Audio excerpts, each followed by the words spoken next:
A millionaire gives $350 to a woman collecting trash, and the next day he sees her at the grave of his lover, who passed away 23 years ago.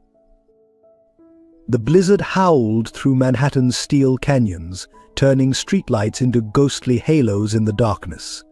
Through the window of Le Bernardin, Richard Lawson watched a figure hunched over a garbage bin across the street. A woman, he realized, her thin jacket offering little protection against the brutal cold. As she methodically sorted through the refuse, a small bundle strapped to her back stirred a child, barely visible in the swirling snow. 23 years of wealth meant nothing as he watched her trembling hands searching for salvation in other people's waste. Something about her movements seemed hauntingly familiar, stirring memories he'd spent decades trying to forget. He didn't know it yet, but this woman would shatter everything he believed about his past, his late wife Emily, and the lie that had shaped their lives for over 2 decades.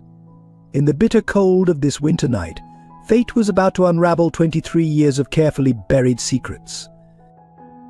Before we dive into the story, comment below where in the world you're watching from today. If this is your first time discovering the channel or you haven't subscribed yet, please support us by clicking the subscribe button. It truly means a lot to us. Thank you so much. Richard Lawson had everything money could buy and nothing that truly mattered.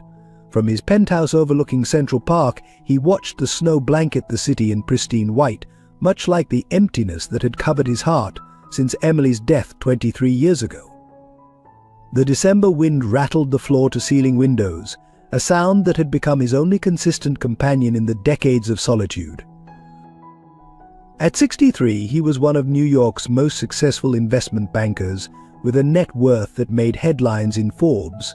The financial papers painted him as a ruthless business genius, the ice king of Wall Street who had built his empire in the aftermath of personal tragedy. They weren't entirely wrong. After Emily died, he had thrown himself into his work with a singular focus that bordered on obsession. Money became his way of measuring time quarters, fiscal years, annual reports, anything to avoid counting the days since he'd last seen her smile. His morning routine never varied: wake at 5 a.m., black coffee in the study, where Emily's portrait still hung, browse financial reports until his eyes burned, then visit her grave before heading to the office.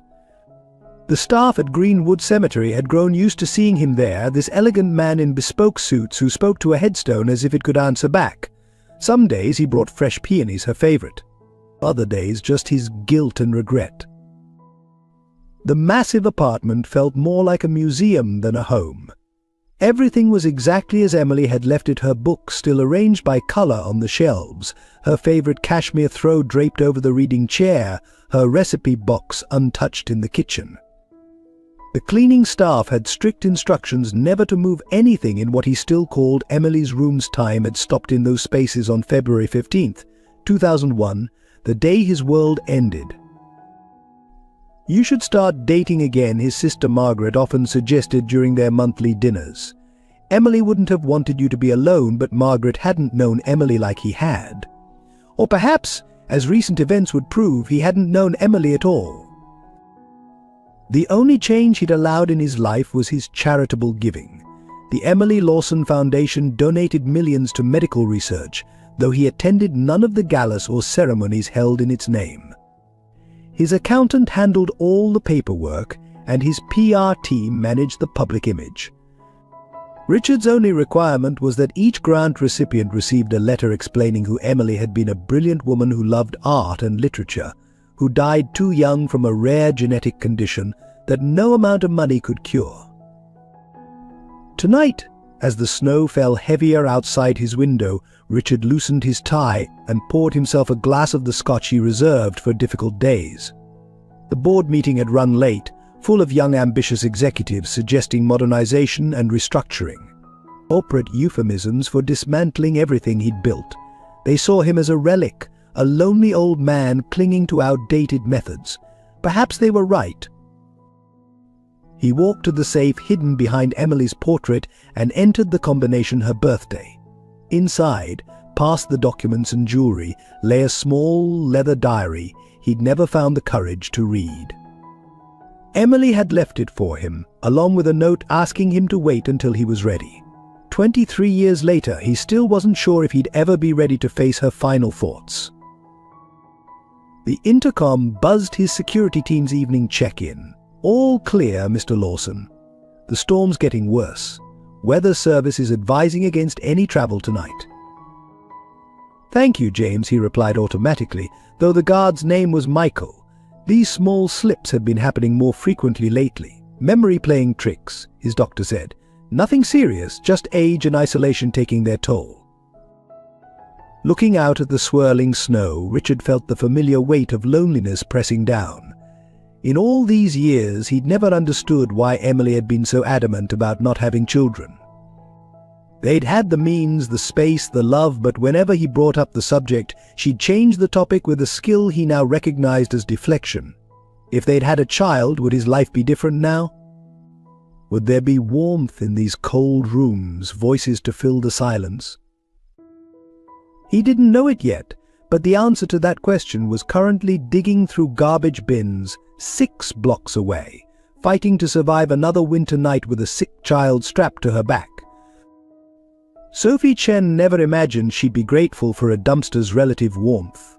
Crouched behind Le Bernardin's waste bins, she pulled her thin jacket tighter, trying to shield Daniel's sleeping form strapped to her back. At 28, she had a master's degree in literature from Columbia, gathering dust in a water-damaged apartment, while she gathered other people's leftovers to survive. "Just a little longer, baby," she whispered to Daniel, feeling his feverish warmth against her back. His medication had run out 3 days ago, and the pharmacy's message was clear: no insurance, no refills. The winter had been particularly cruel this year, not just in temperature but in opportunities. The cleaning job she'd held for 6 months had vanished when her employer discovered she was living in a shelter. "We have standards," they'd said, as if poverty was contagious. She'd once been Sophie Chen, promising young scholar, teaching assistant with a bright future. Now she was just that garbage picker, the woman other mothers pulled their children away from when she passed. The irony wasn't lost on her. She'd written her thesis on social inequality in Victorian literature, never imagining she'd become a living case study. Daniel's whimper drew her attention back to the present. At 6, he was already too familiar with hunger. Born in the same hospital where his grandmother had died, he'd inherited her delicate features and, tragically, her predisposition to illness.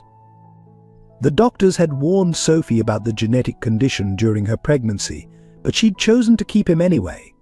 A death sentence, they'd called it, not knowing that every day with Daniel felt like a gift she'd never deserved. "Look what we've got tonight," Sophie murmured, carefully wrapping salvageable bread in the clean cloth she always carried. Le Bernardin's waste was a goldmine. Sometimes she found whole meals barely touched, discarded by patrons who'd ordered too much. She'd learned their schedule, knew when the evening rush ended and fresh waste appeared. It was degrading, but dignity wouldn't keep Daniel alive. The restaurant staff mostly ignored her, except for Manuel, the young dishwasher who sometimes left packets of crackers or fruit where she could find them. He'd lost his own mother young, he'd told her once, and something about Sophie reminded him of her. Tonight she found a small container of soup with a note, still warm, for the little one. Her fingers had long since gone numb from the cold, but she continued sorting through the bins. Each salvageable item went into different bags: food they could eat immediately, things to save for later, recyclables she could sell.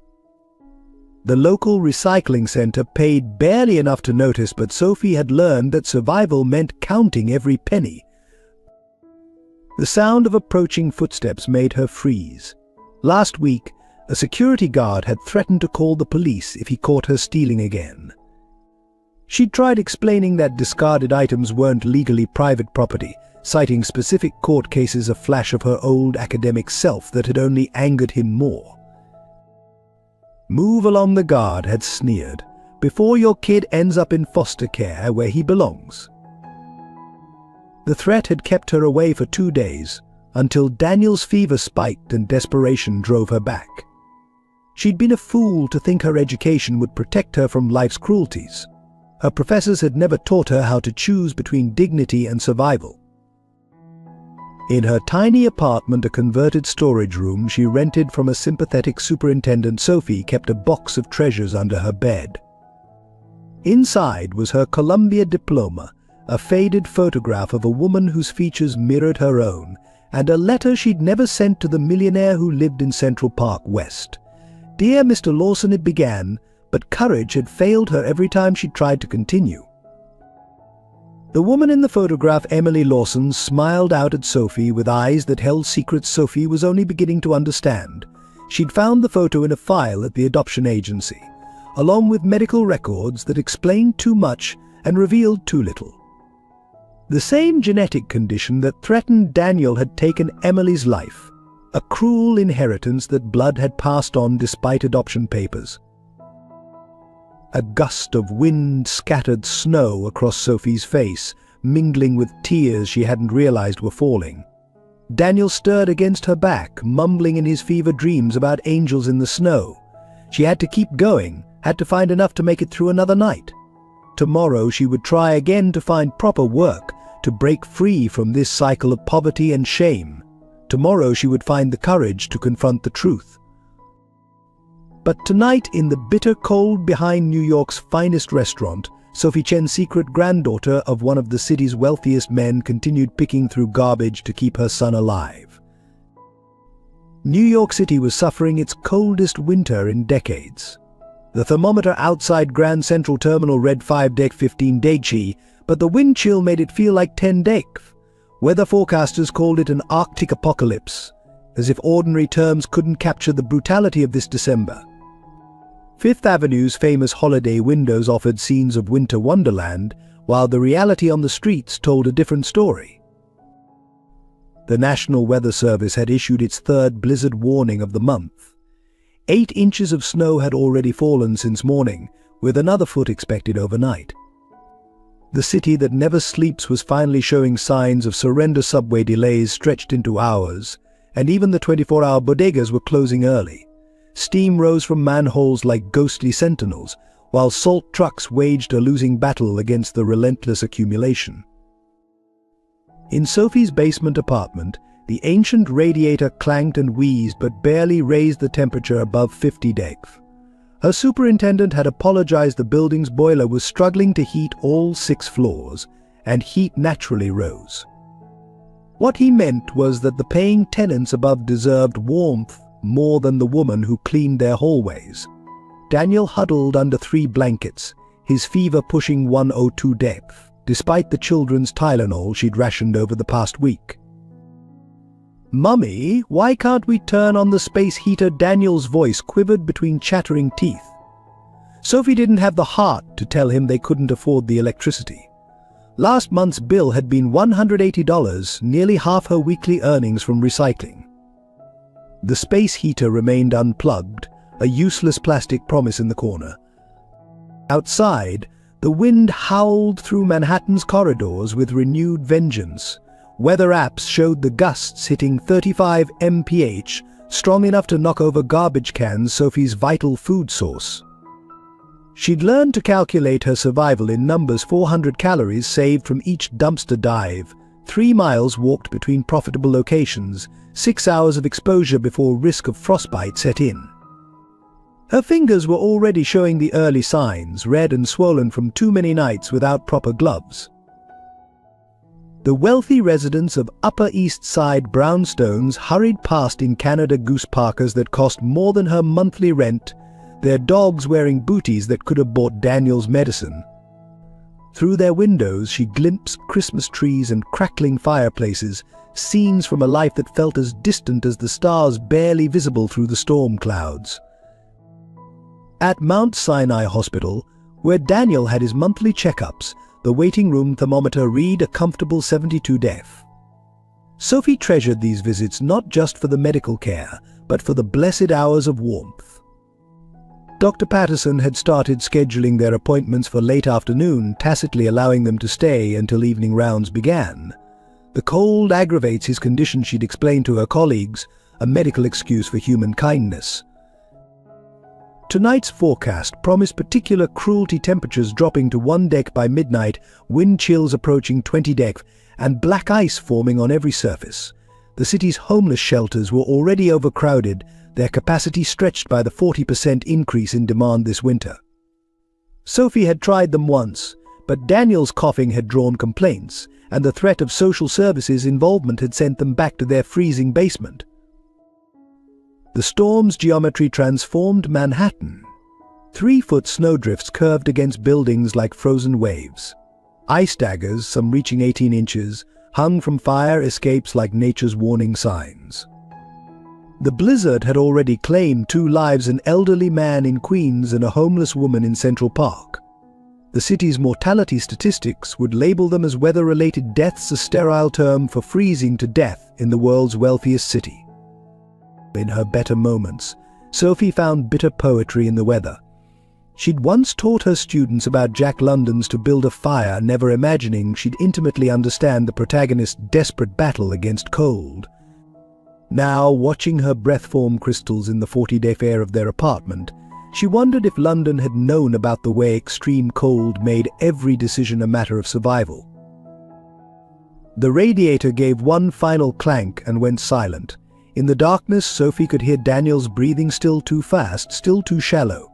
The thermometer on his forehead read 102.8 dec, creeping upward despite the medicine.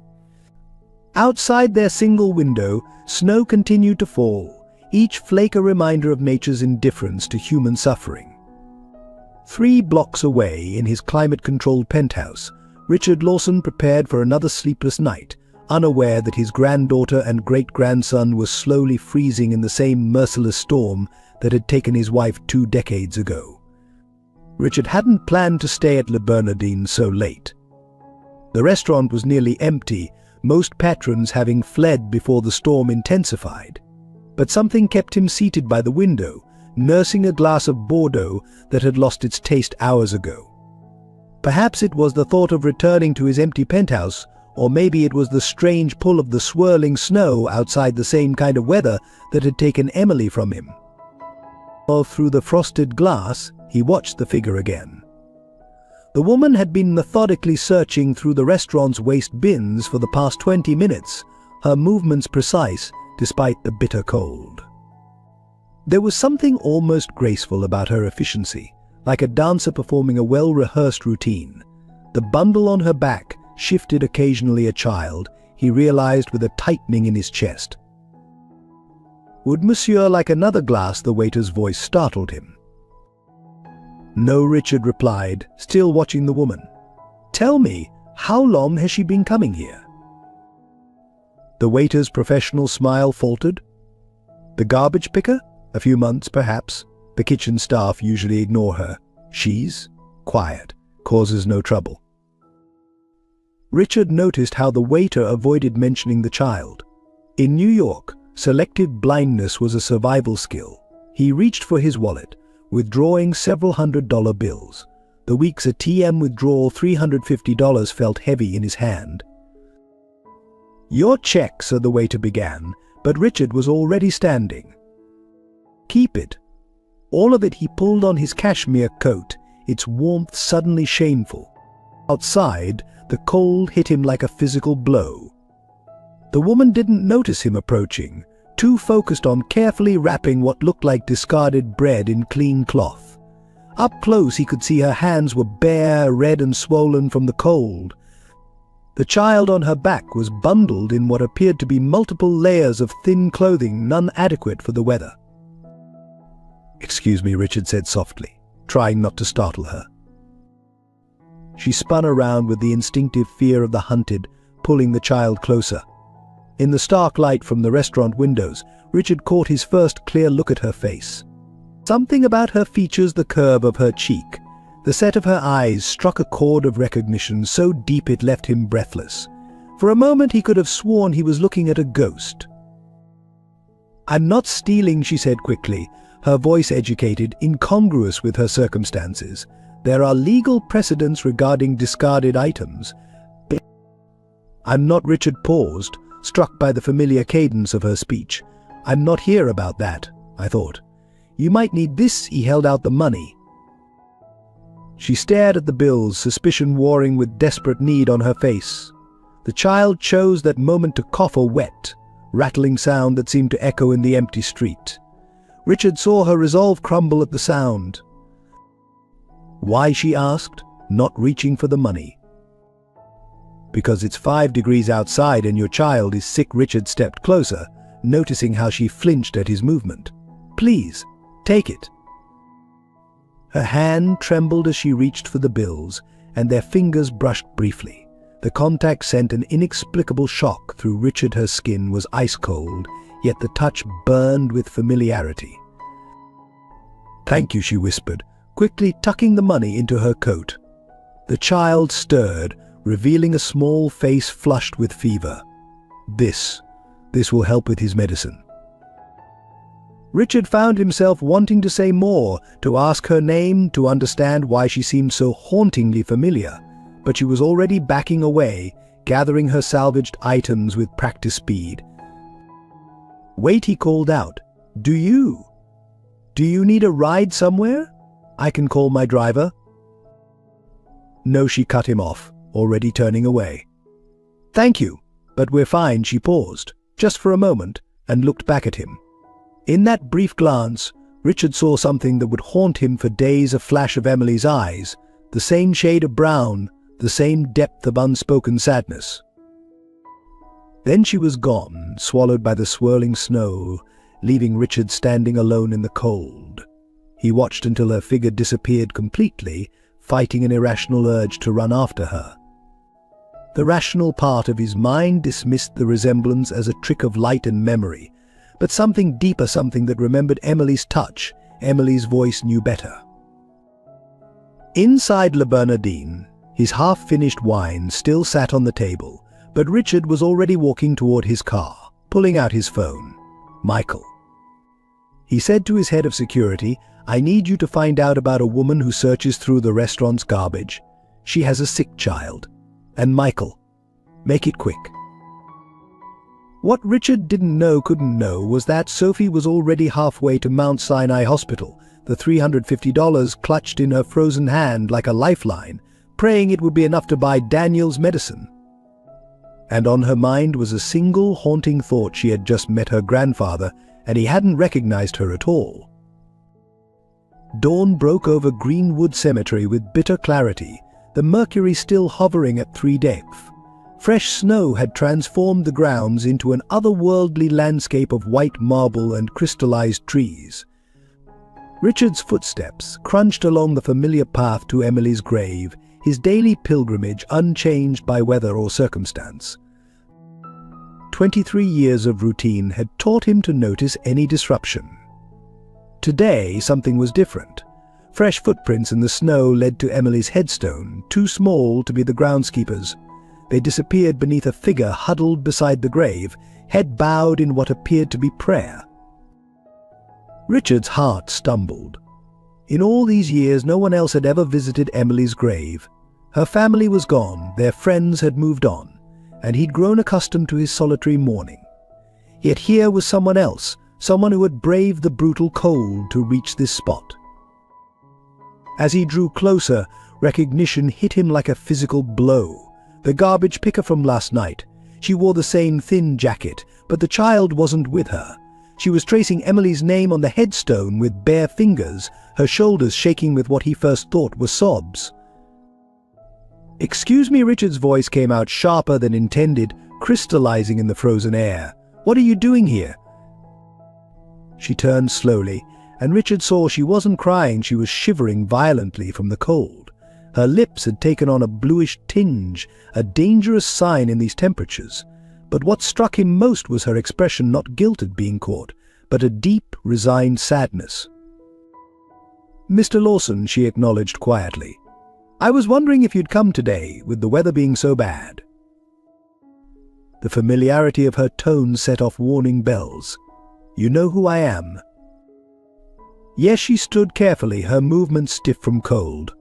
"I know exactly who you are. Just like I know who Emily Lawson was." Richard felt the ground shift beneath him, decades of carefully maintained equilibrium threatening to crumble.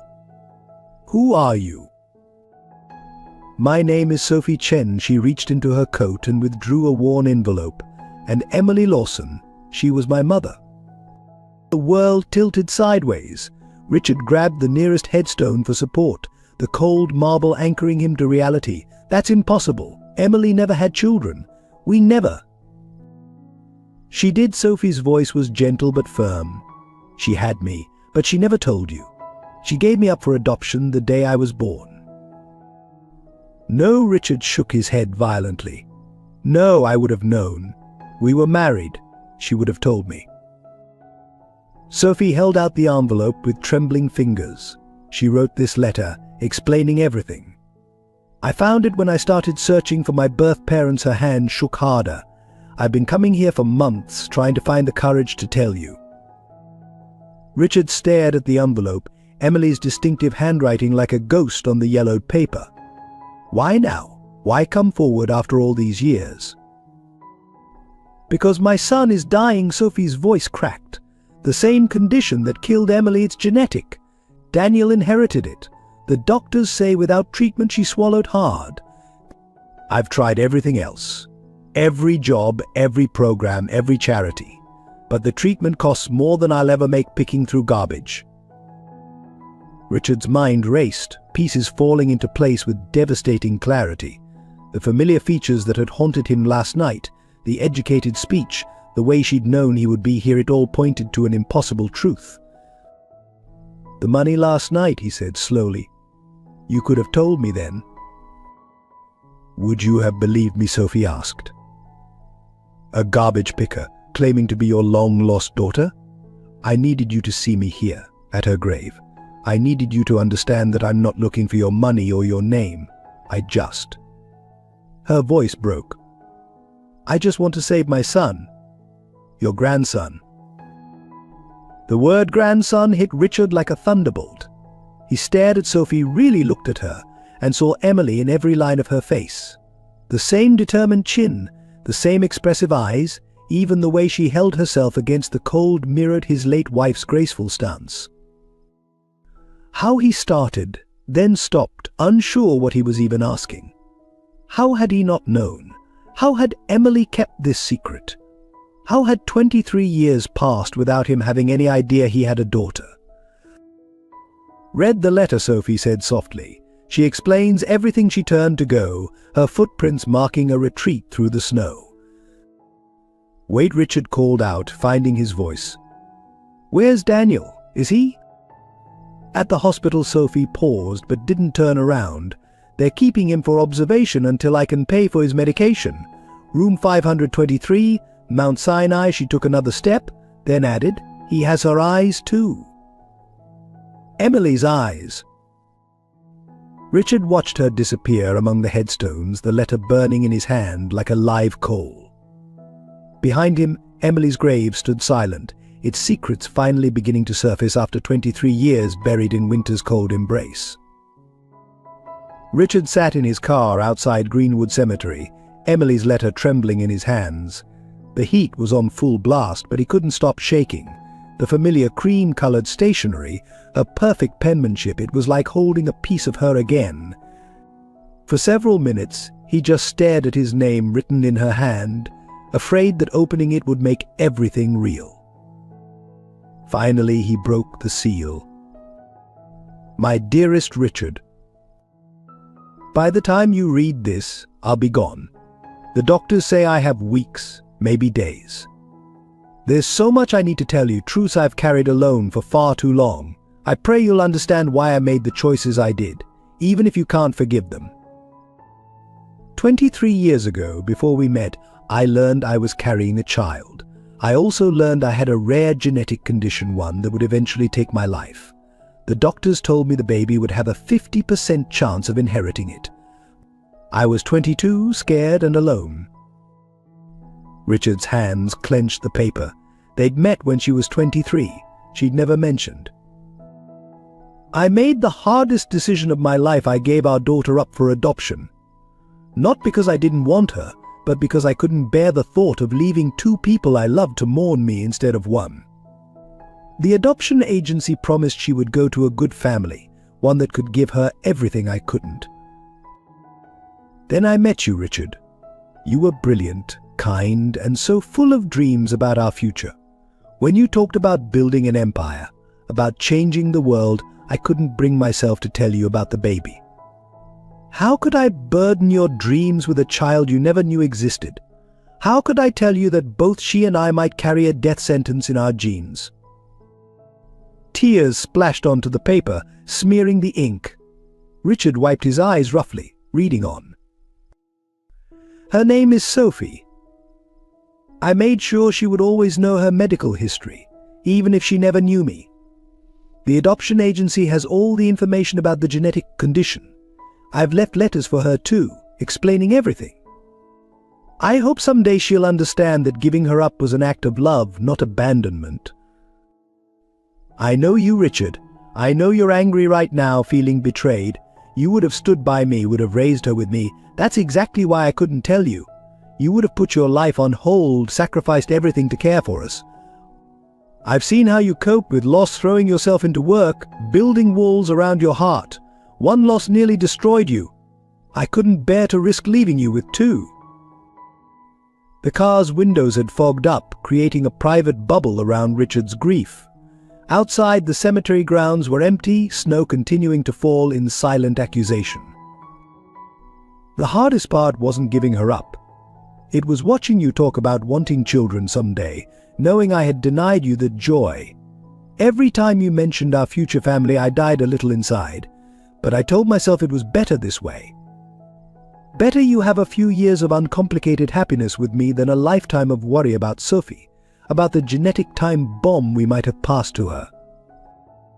I've enclosed medical records, adoption papers, everything you'll need to find her if you choose to.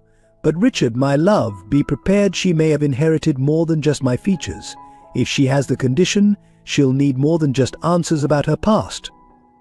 She'll need help that I can no longer provide.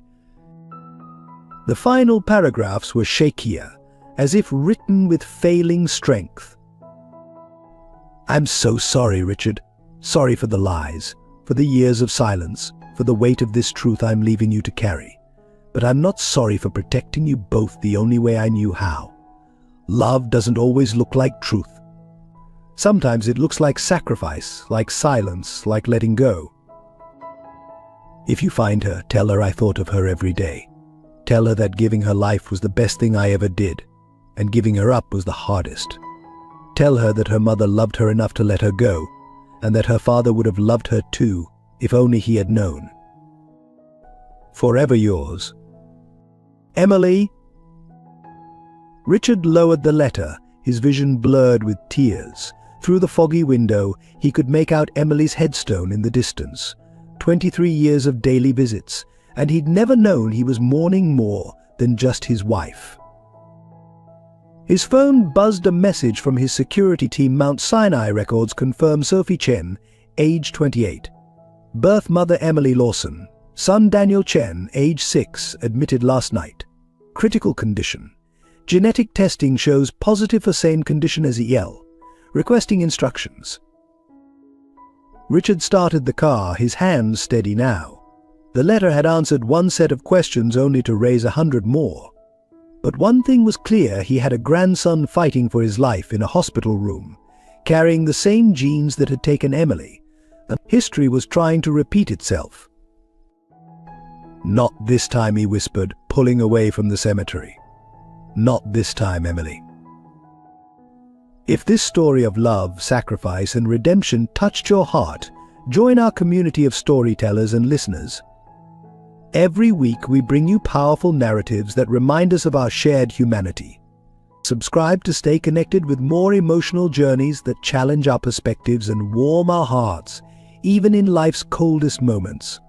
Mount Sinai's pediatric intensive care unit hummed with quiet urgency. Through the observation window, Richard watched Daniel's small chest rise and fall, each breath a battle against the same genetic enemy that had taken Emily. The boy's features, peaceful in sleep, were a haunting echo of his grandmother's. His fevers reached 104, Dr. Patterson explained, flipping through charts. The genetic testing confirms it hereditary autonomic disorder, the same variant that affected his grandmother. Without the experimental treatment, his prognosis is... She hesitated, glancing at Sophie. "Tell us," Richard demanded. "All of it." 3 months, maybe less. The doctor's words fell like stones in the sterile air. The treatment protocol costs $850,000. Insurance won't cover experimental procedures. Sophie stood rigid beside Richard, her hands clenched so tight her knuckles showed white. She hadn't slept since Daniel's admission, surviving on hospital coffee in desperate hope. "I can contribute $4,200, she said quietly. "Everything I've saved." Richard turned to her sharply. "I'm paying for it. All of it." No, Sophie's voice was firm despite her exhaustion. "I won't take your money out of guilt or obligation. I didn't come to you for." "This isn't about money," Richard's outburst startled a passing nurse. Lowering his voice, he continued, "This is about family. About not losing another." He couldn't finish. Through the window, Daniel stirred, his fever-flushed face turning toward them. The resemblance to Emily hit Richard again, stealing his breath. The same delicate nose, the same curve of cheek features that had haunted his dreams for 23 years, now fighting for survival in his grandson. "Mr. Lawson," Dr. Patterson intervened, "there's something else you should know. The genetic testing revealed an anomaly. The disorder, it's not coming from Emily's line." Sophie's head snapped up. "What?" "The gene variant causing Daniel's condition, it's not identical to Emily's. It's similar, but it's coming from a different source." The doctor hesitated. "Given the pattern, it's likely from your biological father's side, Sophie." Richard felt the floor tilt beneath him. "That's impossible. I was tested when Emily got sick. I don't carry the gene." A heavy silence filled the room. Sophie's face had gone pale. Unless Emily wasn't sure who the father was, Dr. Patterson finished gently. The implications crashed through Richard's world like a wrecking ball. He stumbled backward, finding the wall for support. All these years he believed he knew Emily, believed their love had been perfect, untouched. But now... "I need to show you something," Sophie whispered, pulling a crumpled envelope from her bag. "I found it last week, but I wasn't sure." With everything else, she handed him a faded photograph. The image showed Emily, young and radiant, standing beside a man Richard knew all too well, James Porter, his oldest friend. They were smiling, her hand resting protectively over her stomach in a gesture that now carried devastating meaning. "James," Richard breathed. She was with James. "There's more." Sophie's voice cracked. "The photo was dated 3 months before your wedding, and this was with it." She handed him a small notebook, Emily's diary from that time. Richard's hands shook as he read the first entry. "James says we should tell Richard the truth. But how can I? He's built our whole future around us having a family together. The baby, she could be either of theirs. I can't destroy both their lives with this uncertainty. Better to give her up. Let her have a clean start." Through the window, Daniel coughed in his sleep, the sound eerily similar to Emily's in her final days. The past and present collided in that moment. Emily's secrets, James's betrayal, Sophie's struggles, and Daniel's fight for life, all connected by invisible threads of DNA and destiny. "I'm calling James," Richard said suddenly, pulling out his phone. "Wait," Sophie caught his arm. "Daniel doesn't have months for us to sort out old betrayals. He needs the treatment now." Richard looked at her, really looked at her, and saw something that transcended DNA. He saw strength, determination, and a fierce love for her child that mirrored Emily's sacrifice. In that moment he realized it didn't matter whose blood ran in Sophie's veins. She was his daughter in every way that counted. "You're right," he said softly. "Dr. Patterson, start the treatment. I'll have the funds transferred immediately." "Richard," I said, "I won't take." "This isn't charity, Sophie. This isn't guilt. This is me choosing to be the father I should have been 23 years ago. He turned to face her fully. Let me do this. Not because of Emily, not because of DNA, but because right here, right now we're family. And family doesn't let each other freeze in basements or pick through garbage to survive. Sophie's composure finally cracked. Tears spilled down her cheeks as she swayed on her feet, exhaustion and emotion overwhelming her. Richard caught her automatically, and she didn't pull away. For the first time in 23 years, he held his daughter. Through the window, Daniel's monitors beeped steadily, each sound a reminder of the precious time they were racing against. The truth about his parentage could wait. The confrontation with James could wait. Right now, in this sterile hospital corridor, a family fractured by secrets was finally beginning to heal. "We'll figure this out," Richard promised, his voice rough with emotion. "All of it, together." Outside the hospital windows, the winter storm raged on, but inside, something frozen for 23 years had finally begun to thaw. The call came at midnight. James Porter was in his London office reviewing investment reports when his private line rang. Only 3 people had this number. One was dead, one hadn't spoken to him in decades, and one. "Richard," he answered, his voice steady despite his racing heart. "She has Emily's eyes," James Richard's voice crackled across the Atlantic. "All these years I thought I was imagining it, but Sophie has Emily's eyes."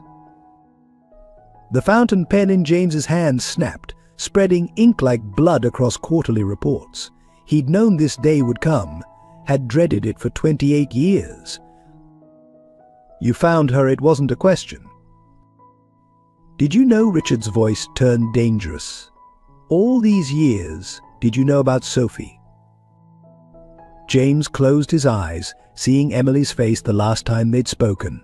"Promise me," she'd begged. "Promise you'll protect them both." "I need you on the next flight to New York," Richard continued. "Daniel's genetic tests. They show anomalies. Questions only you can answer." "Daniel. Sophie's son. My grandson. Or perhaps yours." The words hung in the frozen air between continents. James looked at the photo on his desk, himself and Emily at Oxford decades ago. But unlike Richard's copy, this one showed a third person, a young woman with striking Asian features, their mother. "I'll be there in 8 hours," James said finally. "But Richard, it's not what you think." 8 hours, Richard replied. "And James? If you're lying to me again, our friendship won't be the only thing that dies." The line went dead. Mount Sinai's waiting room was eerily quiet at 9 a.m. when James arrived. The storm had kept most visitors away, leaving him alone with his ghosts. Through the window, he watched Richard pace outside Daniel's room, looking exactly as their father had in his final days, proud, angry and terrified of losing something precious. "Mr. Porter," a nurse approached. "They're ready for you in genetics." The blood draw was quick, efficient. As the nurse labeled his samples, James studied his reflection in the window. At 65, he still had their mother's features, the same ones he shared with Emily, the same ones that had marked them as twins from birth. Uncle James. He turned to find Sophie in the doorway, her face a perfect blend of Asian and Caucasian features, their mother's heritage hidden in plain sight for all these years. "You know," he asked softly. "I found Mom's diary last week, the real one." Sophie's voice trembled. "Why didn't you tell me? All those years you watched over me from a distance, why didn't you say you were her twin?" "Because I promised her." James's voice cracked. "Emily. Your mother. She wanted you to have a normal life, free from our family's complications." "Complications?" Richard's voice cut through the room like ice. He stood in the doorway, decades of friendship turning to ash in his eyes. "Is that what you call sleeping with my wife?" "Richard, no." James stepped forward. "Emily wasn't my lover. She was my twin sister." The silence that followed was absolute. "That's impossible," Richard whispered. Emily was an only child. Her parents. Our parents, James corrected gently, were Richard and May Porter. When May died, our father couldn't bear to raise twins who looked so much like her. He split us up. Emily went to his sister in Boston. I was sent to relatives in London. He thought he was protecting us from his grief. But he only created more secrets. Sophie sank into a chair, her world shifting again. Then, the genetic condition comes from our mother's line. Richard, you don't carry it because you were never biologically related to Emily. The man you knew as her father was our uncle by marriage. Richard staggered back, decades of memories realigning themselves. The way you two could finish each other's sentences. How you always seemed to know when she was troubled, I thought. You thought I was in love with her. James's smile was sad. I loved her more than life itself, but not the way you imagined. She was my other half, my twin, separated by a father's misguided attempt to outrun his grief. Through the observation window, Daniel stirred in his hospital bed. James moved closer, seeing his mother's features echoed in the boy's face. We reconnected at Oxford, he continued. Emily was studying literature, I was doing my MBA. One look and we knew, but by then she'd fallen in love with you, Richard.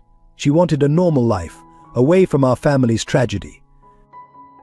But the genetic tests, Richard protested. They showed Daniel's condition comes from our mother's line, yes. May Porter was half Japanese, carrying a rare genetic variant common in certain Asian populations. That's why Sophie looks. James gestured helplessly. Like me, Sophie finished. But why maintain the deception after she died? James pulled out an old envelope, the paper yellow with age. Because of this, Emily's last letter to me, she knew she was dying, knew the condition might affect her children. She made me promise to watch over you both, but from a distance, she thought. He swallowed hard. She thought if you knew about our family's history, you'd live your life waiting to get sick, just like she did. Richard sank into a chair, his world transformed yet again. All these years I thought I knew her. You did know her, James said softly. You knew the part of her that mattered most, her heart. She loved you completely, Richard, enough to try to protect you from her family's curse, even if it meant lying to everyone she loved. Oh, through the window, snow continued to fall, covering New York in a blank white canvas. Inside the hospital room, monitors beeped steadily, marking time as 3 generations of secrets finally came to light. Daniel needs both types of blood for the transfusion procedure, the nurse interrupted gently. We'll need samples from all of you. James looked at Richard, his friend, his brother-in-law, the man who had loved his sister enough to visit her grave for 23 years. Together, he asked. Richard nodded slowly, decades of misplaced jealousy melting like snow in spring.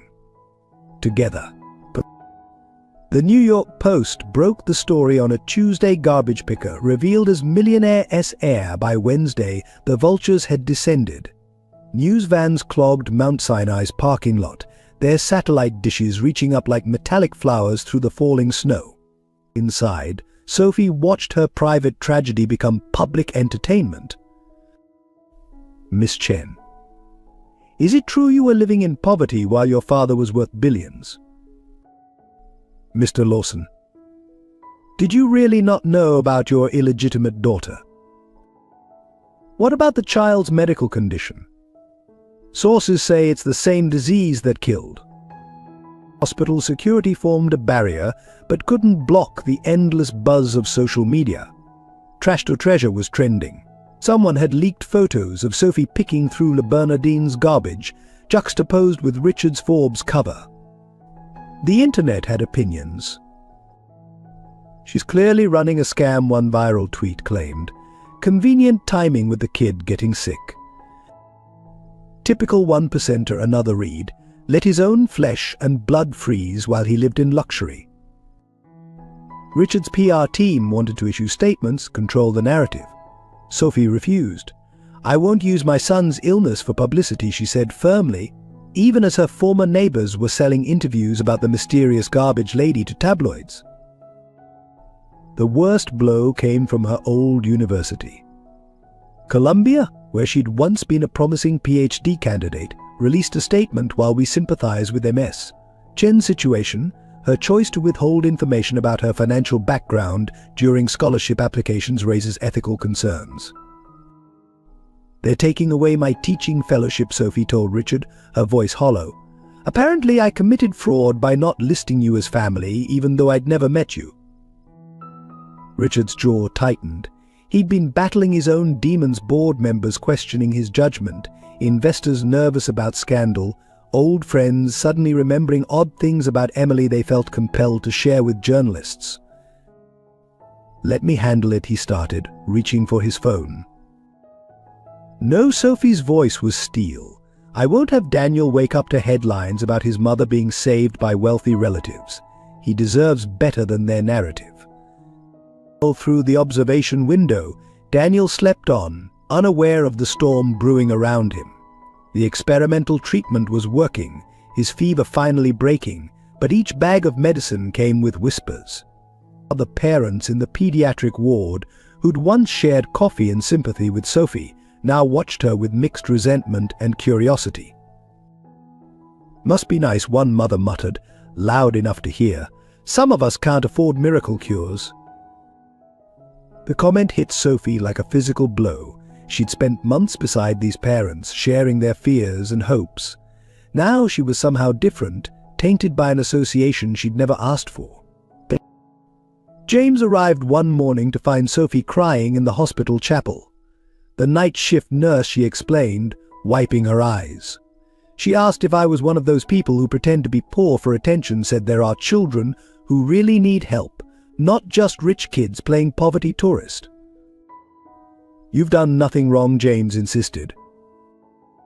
"Haven't I?" Sophie looked at her uncle, her eyes red. "There are families in this hospital who'd give anything for the treatment Daniel's getting. Children dying because their parents can't afford basic medication. How am I different from them? Why does Daniel deserve to live more than their children?" Before James could answer, Richard appeared in the doorway. His face was grim.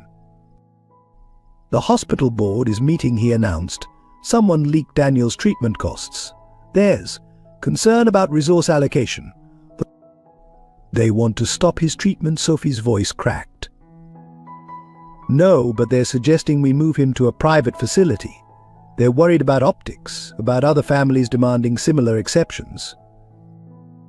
Exceptions, Sophie stood, anger finally breaking through her exhaustion. Basic human dignity shouldn't be an exception. Every child in this hospital deserves the same chance Daniel's getting. Richard and James exchanged looks. They'd both seen that fire before in Emily's eyes when she'd fought against injustice. "What do you want to do?" Richard asked quietly. Sophie straightened, "Emily's daughter in every way that mattered. I want to tell the truth.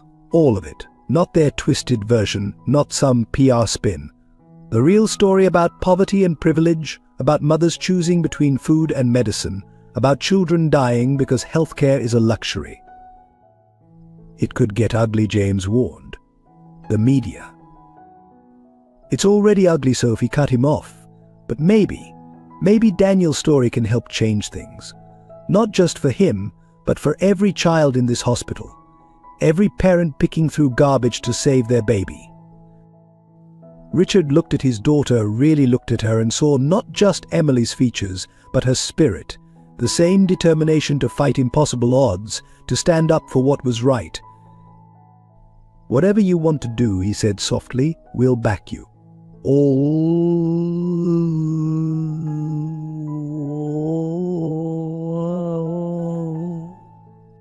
Outside the chapel, reporters still circled like wolves. But something had shifted. The story they thought they were chasing of scandal and sensation was about to become something else entirely. A story about broken systems and broken families, about healing that went beyond blood and biology. Sophie took a deep breath, squaring her shoulders. "First, we set up a foundation, not just for genetic disorders, but for all children who need help. Then we take on the insurance companies, the hospital boards, the whole system that turns medicine into merchandise. It won't be easy, James cautioned. Sophie looked through the window at the snow-covered city, at the hospital rooms filled with parents fighting private battles. Nothing worth doing ever is. For the first time since the media storm began, she felt steady. Let them talk about trash to treasure. She'd show them what real wealth looked like, not in bank accounts or penthouses, but in the chance to change lives, to fight for those still searching through garbage bins in the bitter cold.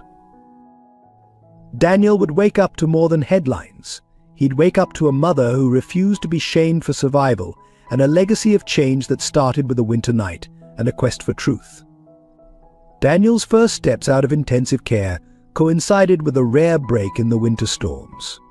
Sunlight filtered through the hospital windows as he wobbled between Sophie and Richard, his small hand trustingly held in his grandfather's weathered grip. Slowly, Buddy, Richard cautioned, his voice carrying a gentleness that surprised even him.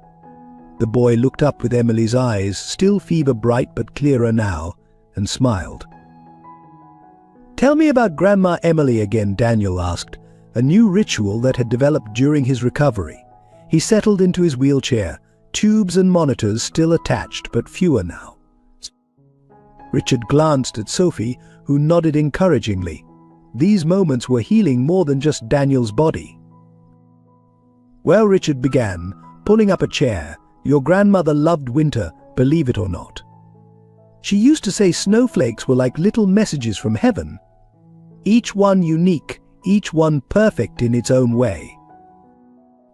Like me, Daniel's question carried the innocent wisdom of children. "But exactly like you," Richard's voice caught. "She would have loved you so much." Sophie watched from the doorway as Richard pulled out his phone, showing Daniel photos of Emily she'd never seen. Her mother as a young woman, laughing in Central Park, snow in her hair. Emily at their wedding, radiant in white. Emily in quiet moments, reading or painting, unaware of the camera's presence. She liked to paint. Daniel's interest peaked. Art therapy had become his favorite part of recovery. She loved it. Richard reached into his briefcase, withdrawing a carefully wrapped package, "Which is why I brought you these." Daniel's eyes widened at the professional artist's set watercolors, brushes and paper of a quality Sophie could never have afforded. "Richard," she started to protest. "Every artist needs proper tools," he said firmly, but his eyes asked permission. Sophie nodded, throat tight. It was still strange, this negotiation between independence and acceptance, between pride and love.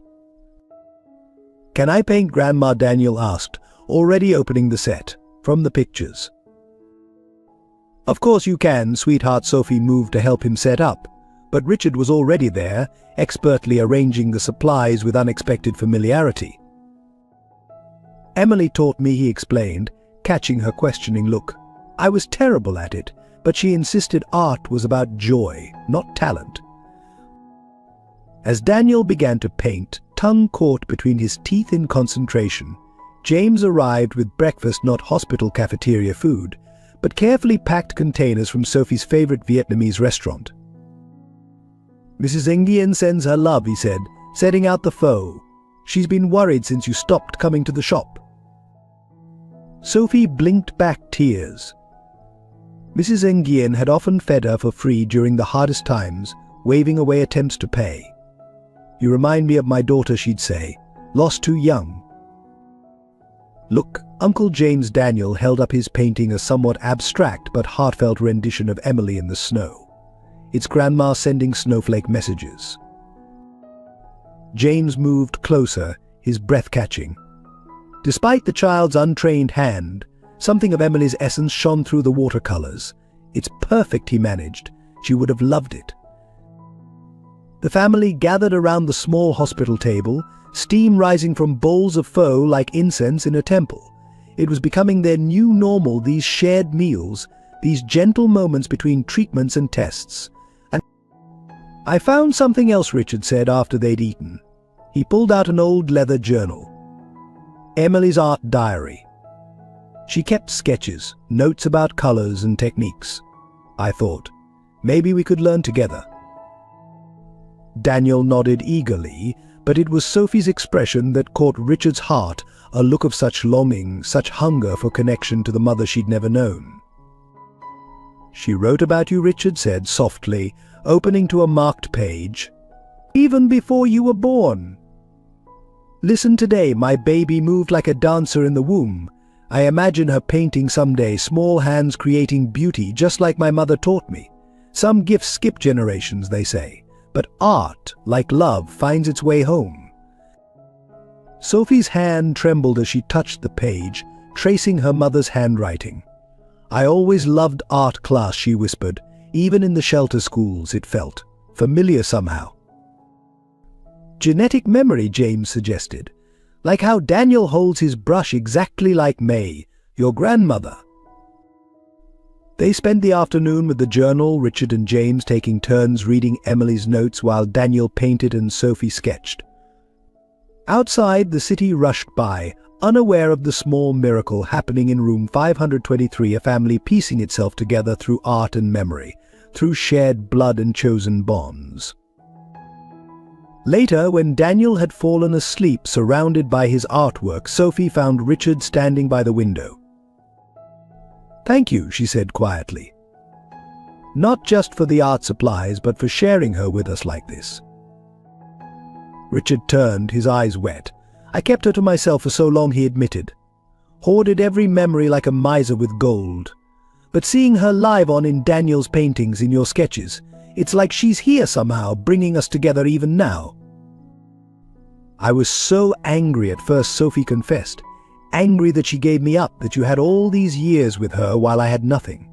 But now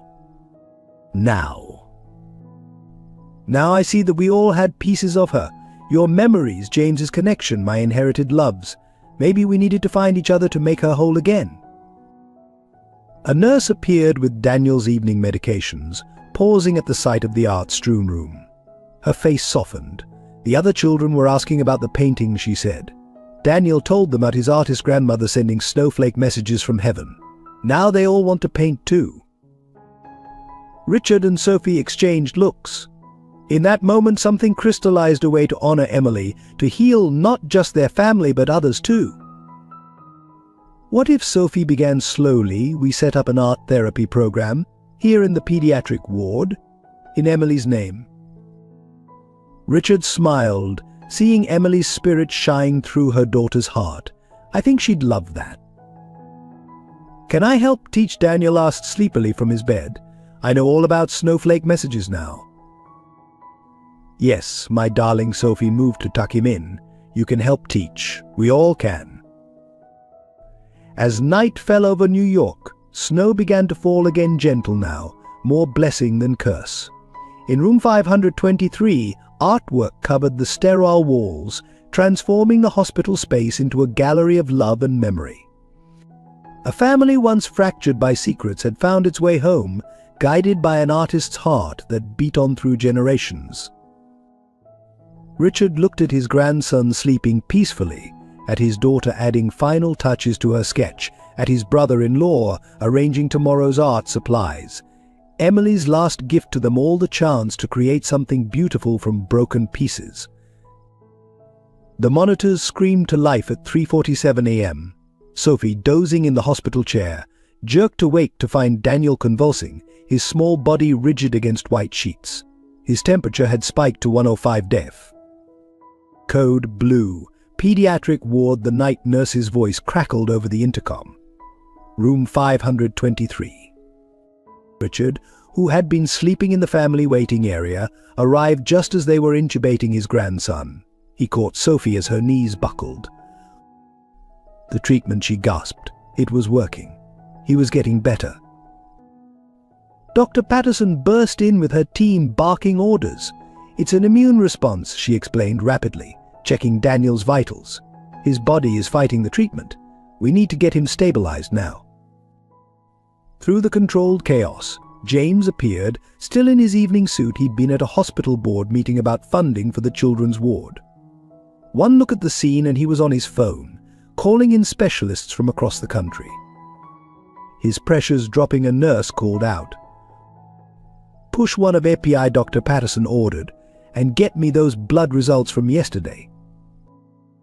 Sophie pressed against the wall, watching helplessly as they fought to save her son. Richard's arm around her shoulders was the only thing keeping her upright. The room felt too small, too white, too sterile for the magnitude of what was happening. "The genetic therapy was working," Dr. Patterson muttered, reviewing data on her tablet. Unless her head snapped up. The markers changed, his body's producing antibodies we didn't anticipate. "What does that mean?" Richard demanded. "It means we need a new approach." Immediately she turned to James. "You said Emily had experimental treatments in London." James nodded. "At Royal Marsden. But they were ultimately unsuccessful." "Yes, but why?" Dr. Patterson's mind was racing. "Get me those records. Now. There might be something we missed." The next hours passed in a blur of medical terminology and mounting fear.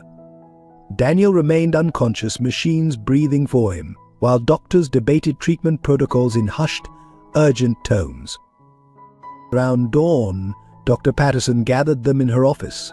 The storm outside had intensified, rattling the windows like an omen. "The genetic therapy was working too well," she explained. "His body started overproducing the corrected cells, triggering an autoimmune response. It's similar to what happened with Emily's treatment, but there's a crucial difference." She pulled up 2 genetic profiles on her screen. "This is Emily's DNA," she pointed to one. "And this is Daniel's. Notice this sequence here? It's not just the disease gene that's similar. There's a secondary marker we overlooked, passed down through your family line, James." "The Porter genetics," James breathed. "Exactly. Emily's treatment failed because it didn't account for this modifier gene. But Daniel has a unique combination, the Porter genetics from Emily's side, and another set of protective alleles, presumably from his father's Asian heritage." "What does this mean for Daniel?" Sophie's voice was barely a whisper. "It means we have a chance. A small one." Dr. Patterson leaned forward. "There's an experimental protocol being developed in Tokyo. It's specifically designed for mixed genetic backgrounds, but what?" Richard pressed. "It's still in early trials, extremely expensive, and given Daniel's current condition, highly risky." "How risky?" Sophie demanded. 30% survival rate." The office fell silent except for the howling wind outside. Sophie closed her eyes, seeing Daniel's recent paintings scattered across his hospital room, snowflakes and angels, his inheritance from a grandmother he'd never met. "If we don't try it?" Richard asked, though they all knew the answer. "Hours. Maybe days." Dr. Patterson's voice was gentle but firm. "His organs are already showing signs of stress." Sophie stood abruptly, moving to the window. Below, ambulances arrived through the storm, carrying other families facing their own medical crises. She thought of Emily, facing similar choices alone, carrying the weight of genetic destiny. "How soon can they get here?" Her voice was steel. "I've already contacted them," James interjected. "The Japanese team can be here in 14 hours. I have a private jet waiting." The cost. Richard was already reaching for his phone. 4 million, plus emergency transport and facility fees. Done. Richard started typing. No. Sophie turned from the window. Not just for Daniel. They all stared at her. "There are other children in this hospital with rare genetic conditions. Children whose parents can't afford experimental treatments. If we do this, we do it for all of them." "Sophie," Richard started, "Daniel doesn't have time for." "I won't have my son's life bought at the expense of others. Set up a foundation. Fund research. Give other families the same chance we have." James smiled through his tears, seeing his sister's fierce compassion living on in her daughter. Emily would be proud. How much? Richard asked quietly. For a proper research center? Focused on rare genetic conditions in diverse populations, Dr. Patterson calculated quickly. 50 million to start. Make it 100, Richard was already calling his financial team. We'll name it after Emily. Sophie nodded, turning back to the window. The storm was beginning to ease, the first hints of dawn breaking through heavy clouds. Below, she could see other parents arriving for another day of vigil beside their sick children. Dr. Patterson, she said softly, there's a little girl down the hall, Maria. She has a different genetic condition. Make sure her family knows they're included in this. All the families here. No one gets left behind. The doctor nodded, understanding the weight of what was happening. This wasn't just about saving one child anymore. It was about changing the system that had forced Sophie to dig through garbage while her son got sicker. I'll call Tokyo, Dr. Patterson said, standing. We should. The alarm from Daniel's room cut her off. They rushed back to find him awake, fighting the breathing tube, his eyes wide with panic. Pressure's stabilizing, a nurse called out, amazed. He's breathing on his own. Daniel Sophie rushed to his side as they carefully extubated him. Baby, can you hear me? His first raspy words were pure Daniel, did I miss art therapy? The room erupted in tearful laughter. Through the window the storm finally broke, revealing a sky filled with falling snow, nature's own art therapy, Emily's snowflake messages coming down to bless them all. No, sweetheart, Sophie whispered, holding her son close. You didn't miss anything. We're just getting started. The New York Times article ran on a Sunday, From Dumpster to DNA, a healthcare revolution. Sophie's story had sparked a nationwide debate about medical access, genetic testing, and the invisible line between survival and dignity. The photo accompanying the piece showed her in two worlds on one side, picking through garbage in the snow on the other, standing proudly beside the newly announced Emily Lawson Center for Genetic Medicine. It's not just about Daniel anymore, Sophie explained to the hospital board, her voice steady despite her exhaustion. The same people who'd once whispered about resource allocation now sat in respectful silence. Every day in this country, parents are choosing between food and medicine. Children are dying because treatment is a luxury. That ends now. Richard watched his daughter address the room with growing pride. The timid garbage picker was gone, replaced by a force of nature that reminded him so much of Emily it hurt. The center will provide free genetic testing to any family that needs it, Sophie continued. Full treatment coverage for rare conditions. Research facilities focusing on diverse genetic backgrounds. No one gets turned away because of cost or status. The funding requirements would be astronomical, one board member protested. Which is why the Lawson Foundation is committing $2 billion, Richard announced, causing several board members to choke on their water. And James Porter's investment group is matching it. But James smiled from his corner. Consider it 28 years of missed birthday presents for my niece. The media circus that followed was inevitable. Every network wanted the story the garbage picker turned heiress who was revolutionizing genetic medicine. But Sophie insisted on keeping the focus on the larger issue. Interview them, she told CNN, pointing to the other parents in the pediatric ward. Maria's mother works 3 jobs and still can't afford genetic testing. Kevin's family sold their house for 2 months of treatment. These are the stories America needs to hear. The families began coming forward, first in dozens, then hundreds. Each story was a variation on the same theme: ordinary people, broken by an extraordinary burden. A father in Ohio who lived in his car to afford his daughter's medication. A single mother in Texas choosing which of her twins would receive treatment. A couple in Florida filing bankruptcy over medical bills. This isn't just a healthcare crisis, Sophie testified before Congress. It's a moral crisis. We're telling parents that their children's lives have a price tag, and if they can't pay it, they don't deserve to live. Daniel, now recovering steadily, became the face of both privilege and possibility. His artwork, displayed in the hospital corridors, told stories of winter nights and guardian angels, of dumpster diving and snowflake messages. Other children joined him, turning the pediatric ward into a gallery of hope and heartbreak. But not everyone welcomed the change.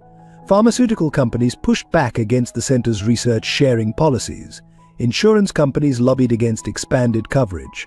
Conservative pundits questioned Sophie's credentials. What qualifies a former garbage picker to revolutionize medicine, one commentator sneered. Exactly that, Sophie responded in a viral interview. I've lived both realities. I know what it means to watch your child suffer, while help exists just out of reach. No parent should have to dig through trash to save their baby. The interview sparked a movement. Trash to Treasure transformed from a mockery into a rallying cry. People began sharing their own stories of medical poverty, of desperate choices and impossible sacrifices. Richard, watching all this unfold, finally understood Emily's choice in a new light. She had given up Sophie not just to protect her, but because she'd seen the brokenness in the system. She'd wanted her daughter to have a chance at life without the shadow of genetic destiny hanging over her. But she couldn't escape it, he said to James one evening, as they watched Sophie teaching an art therapy class in the pediatric ward. None of us can. No, James agreed. But maybe that's the point. Maybe we're not supposed to escape our inheritance, we're supposed to transform it. The transformation was happening, slowly but surely. Other hospitals began adopting the center's model. Research institutions partnered with the foundation. Medical schools offered scholarships focused on rare genetic conditions in diverse populations. One morning, Sophie found a new piece of art in Daniel's collection, a painting of a woman in winter, reaching down to help others rise from the snow. The signature read, Maria's mom. She used to avoid looking at me, Sophie told Richard later. Now she's teaching art to terminal patients. You've given people more than just medical care, Richard observed. You've given them their dignity back. No, Sophie corrected gently. You did that when you saw me as more than just a garbage picker, when you chose to help without judgment. Sometimes dignity isn't about what we achieve, it's about how we help others rise. The winter that had nearly claimed Daniel's life was ending. Outside the hospital windows, snow melted into spring promise. But its lessons remained, etched in policy changes and medical breakthroughs, in art therapy programs and genetic research centers. In Emily's old diary, which Sophie now kept in her office at the center, there was an entry that seemed prophetic. Some inheritances are chosen. Some are thrust upon us. But the greatest inheritance we can leave is the courage to transform our pain into purpose. Daniel, painting beside other children in the hospital's new art room, looked up as Sophie read these words aloud during the center's first anniversary celebration. Like your snowflakes, right, Mum? He asked. Each one unique, but part of something bigger. Sophie hugged her son, feeling the steady beat of his heart, a heart saved by privilege, but now helping save others. Exactly like that, baby. Exactly like that. Above them, in the hospital's transformed entrance, a new sign glowed softly, the Emily Lawson Center for Genetic Medicine, where every life has value and no one fights alone. And in the garden below, the first spring flowers pushed through the last patches of snow, proving that even the coldest winters eventually yield to hope. The crisis came without warning. One moment, Sophie was testifying before the State Health Committee about medical access reform. The next, her phone lit up with a series of urgent texts from the hospital. Daniel coding. Come now. Adverse reaction to new protocol. Dr. Patterson requesting immediate family. She didn't remember leaving the hearing. Didn't remember Richard's security team rushing her through New York's frozen streets.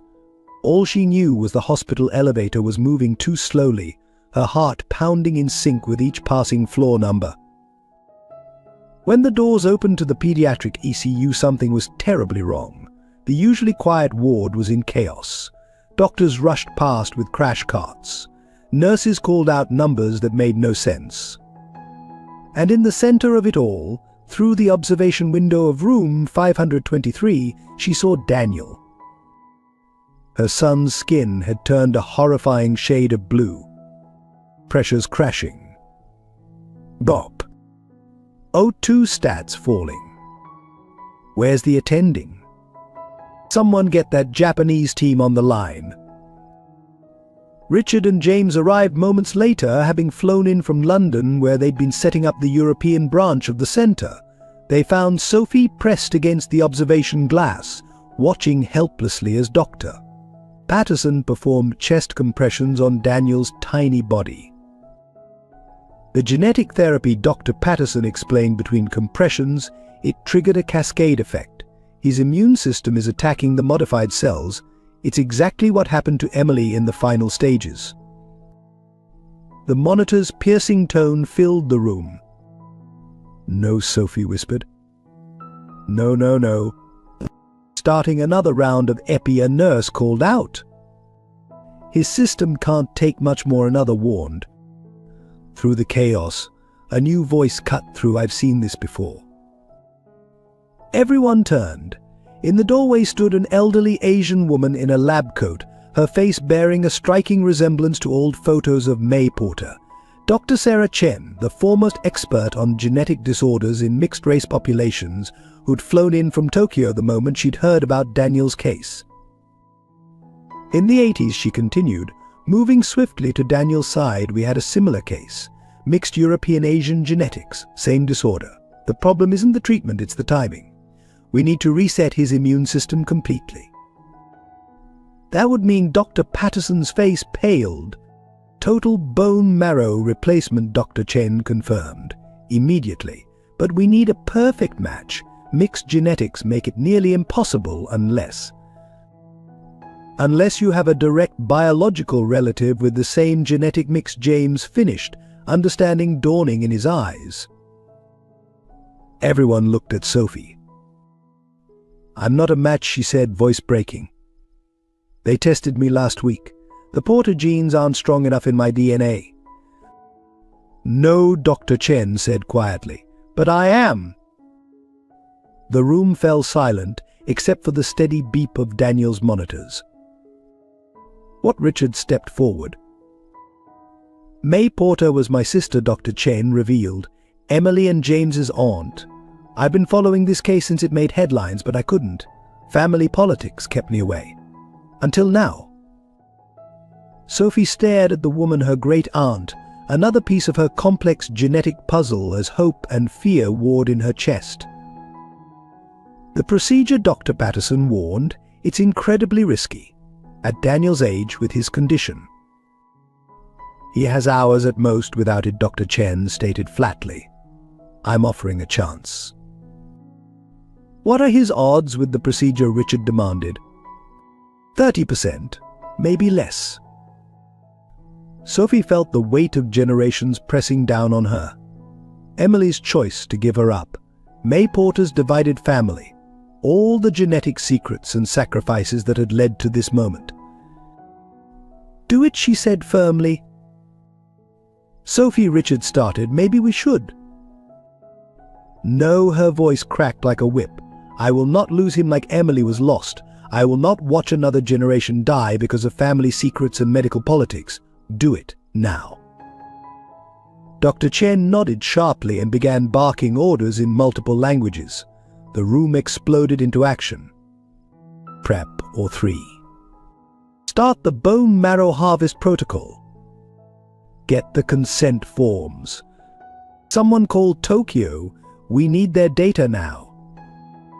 As they rushed Daniel's bed toward surgery, Sophie caught his small hand. His fingers were cold, too cold. "Mummy's here, baby," she whispered. "Keep fighting. Please keep fighting." Richard watched his grandson disappear through the odd doors, remembering another winter night, another hospital, another impossible choice. He'd lost Emily then, helpless to save her. But not this time. This time would be different. "Sarah," he called out to Dr. Chen, "why now? After all these years, The elderly doctor paused at the odd doors. Because Emily died trying to protect her child from this curse. I won't let history repeat itself. She straightened her shoulders, the same proud porter posture James had inherited. This ends today. One way or another. The Oregon doors swung shut, leaving them in sudden, terrible silence. Sophie sank to the floor, her professional facade crumbling. Richard and James moved to her side, 3 generations of secrets and survival holding each other up as the winter storm raged outside. Above them, the hospital lights flickered as the power grid strained under the blizzard's assault. In the distance, sirens wailed. And behind those, or doors, 2 strands of DNA divided by old grievances but united by love fought to save a little boy who loved to paint snowflakes. They had hours to wait. Hours to pray. Hours to wonder if some genetic curses were too strong to break.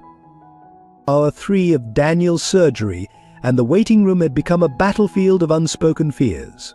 Sophie paced like a caged tiger, her steps marking time between updates. Richard stood at the window, watching the blizzard turn New York into a white void. James sat with his head in his hands, muttering what sounded like old prayers in Japanese. The arrival of the hospital's legal team shattered their vigil. MS. Chen, the lead counsel, began, clutching a stack of papers. There's a situation requiring immediate attention. My son is in surgery, Sophie snapped. Whatever it is can wait. I'm afraid it can't, he glanced nervously at Richard. We've received an emergency injunction from the ethics board. They're questioning the legality of Dr. Chen's involvement, given the undisclosed family connection. What Richard's voice could have frozen flame. The procedure wasn't properly vetted. Dr. Chen's relationship to the patient should have been declared weeks ago. There are protocols. Protocols. Sophie's laugh was razor sharp. My son is dying. Dr. Chen is saving him. What more do you need to know? There are concerns about consent, about potential conflicts of interest.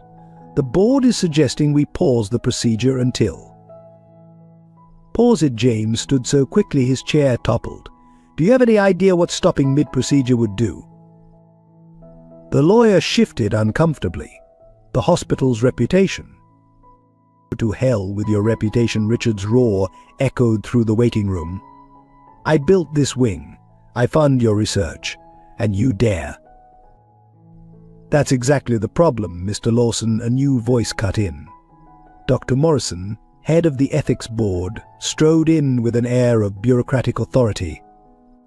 Your family's influence over this hospital has created an unprecedented situation.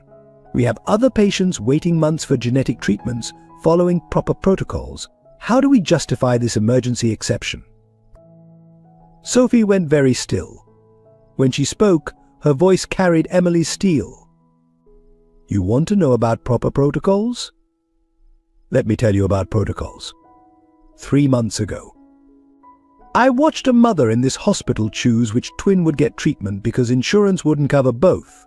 I've seen families bankrupted by genetic testing costs. Children dying while paperwork sits on desks like yours. She advanced on Dr. Morrison, who took an involuntary step back. You want to talk ethics? Where were your ethics when I was digging through garbage to buy my son's medicine? Where was your concern for proper procedures when other parents were selling their homes to pay for treatments? That's not. My mother died because of protocols, Sophie continued, relentless. Because treatments were too experimental, too expensive, too restricted by people exactly like you. I will not let Daniel die because of more bureaucratic barriers. The law. The law, Richard's quiet voice cut through the tension. Let's talk about law. James, call our legal team. All of them. Then call every media outlet in New York. I want them to hear how Mount Sinai tried to stop a life-saving procedure for a child because his great-aunt didn't file paperwork in triplicate. Dr. Morrison paled. That's not what. Oh, and call the major donors, James added, already dialing. I'm sure they'd be fascinated to hear why their millions are funding an ethics board that prioritizes procedures over patients. The lawyer cleared his throat. Perhaps we could. The Oregon doors burst open. Dr. Patterson emerged, surgical mask still in place. Everyone froze. "What the hell is going on out here?" she demanded. "We can hear you arguing through the doors. We are performing incredibly delicate work." "They want to stop the procedure," Sophie said, voice cracking. "They're saying it's not properly authorized." Dr. Patterson stared at the ethics board team for a long moment. Then she pulled down her mask, revealing a face flushed with fury. "Let me be very clear," she said, each word precisely aimed. "In that room, Dr. Chen is attempting something unprecedented. A full genetic reset using cutting-edge techniques that could revolutionize treatment for thousands of children. If you interrupt this procedure, if you cause us to lose this child because of paperwork, I will personally ensure that every medical journal in the world knows exactly why." Dr. Morrison tried to interject. "I'm not finished. You want ethics? Here's ethics that boy's grandmother died because treatments were too restricted. His mother lived in poverty because the system failed her. Now we have a chance not just to save him, but to develop a protocol that could save countless others. So please, by all means, shut us down. Show the world exactly what kind of ethics you practice." Silence fell. In that silence, monitors beeped steadily from the oar, marking Daniel's heartbeats, each one a victory against time and genetics and bureaucracy. The lawyer spoke first. "Perhaps, given the unique circumstances, we could process the paperwork retroactively." "Excellent idea," Richard said coldly. "James, tell our legal team to stand by anyway." And Dr. Morrison, he stepped forward, every inch the billionaire who had built his empire from grief. "Consider your resignation letter on my desk by morning." As the ethics team retreated, Sophie collapsed into a chair, adrenaline deserting her. "How is he?" she asked Dr. Patterson. "Really?" The doctor's face softened. "Fighting, like his mother. Like his grandmother." She managed a small smile. "Dr. Chen, I've never seen anything like her technique. The way she's integrating traditional Eastern medicine with genetic therapy. It's revolutionary." "Will it work?" Richard asked the question they all feared. "If there's any justice in this world," Dr. Patterson said quietly, "it has to." Through the oar window, they could see Dr. Chen bent over Daniel, her hands steady as she worked to rewrite his genetic destiny. 3 generations of Porter women, May, Emily, and now Sarah, all fighting death in their own ways. Outside, the blizzard began to ease, as if nature itself was holding its breath, waiting to see if love could triumph over genetics, if family could heal what protocols had failed to save. Hour 7 of Daniel's surgery. The Oregon board displayed critical numbers in harsh red digits. Blood pressure dropping, oxygen levels unstable. Dr. Chen's voice crackled through the intercom, her usual calm fractured by urgency. "We need to make a decision, now." Sophie, Richard, and James crowded around Dr. Patterson as she explained the situation. The genetic reset was only partially successful. Daniel's body was fighting the new cells. "There's one option left." Dr. Chen's voice was grave. "But it requires an impossible choice." She explained they could stabilize Daniel by introducing specific stem cells from a close relative. The procedure would save him, but the donor would absorb a significant portion of the genetic disorder. They would be taking on part of his burden, part of his fight. "I'll do it," Sophie said immediately. No, Dr. Chen's response was sharp. "Your genetics are too similar to Daniel's. It would kill you both." She paused, then added, "It needs to be someone with the Porter genes, but different enough to create a buffer." All eyes turned to James. "The risk to the donor," Dr. Patterson said softly, "is substantial. We're talking about voluntarily taking on a potentially fatal genetic condition." James stood straighter, Emily's brother in every line of his face. "How long do we have to decide?" "Minutes," Dr. Chen replied. "His system is crashing." Through the ore window, they could see Daniel's small form surrounded by machines, each one fighting to keep him alive. The boy who painted snowflakes, who saw angels in winter storms, who carried Emily's eyes and May's strength. "Wait," Richard stepped forward. "Test me first." "Richard," James started, "you're not." "I'm his grandfather in every way that matters." Richard's voice broke. "I lost Emily because I couldn't save her. I won't lose Daniel too." "The genetics wouldn't work," Dr. Chen said gently. "It has to be James." Sophie turned to her uncle, the man who had watched over her from afar all these years, honoring his sister's wish for secrecy at the cost of his own happiness. "Uncle James," she whispered, "I can't ask you to." "You're not asking." He was already rolling up his sleeve. "Emily gave up everything to protect you. Now it's my turn to protect Daniel. The condition Dr. Patterson warned, it would manifest within months. There's no cure." "But there's treatment now," James said firmly, "and research, and a whole center dedicated to fighting it." He smiled at Sophie. "Besides, I'm a porter. We're too stubborn to die easily." The monitors screamed again. Daniel's heartbeat was becoming erratic.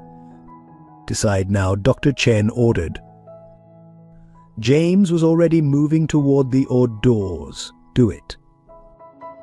"James, please." Richard caught his arm. "You can't. Turn." "I can." "I must." James's eyes were wet but determined. Emily chose to face this alone. Sophie had to fight it in poverty. But Daniel, he looked at his great-nephew through the window. "Daniel will have all of us, a whole family, to carry this burden with him." Dr. Chen met them at the doors. "Once we start, there's no going back. The genetic transfer is permanent." "Like love," James said softly. "Like family." Sophie hugged her uncle fiercely. "Thank you," she breathed. "Just promise me one thing," James whispered. "No more secrets, no more sacrifices in silence. Whatever comes next, we face it together." The Oregon doors swung open, ready to accept another porter willing to trade life for love.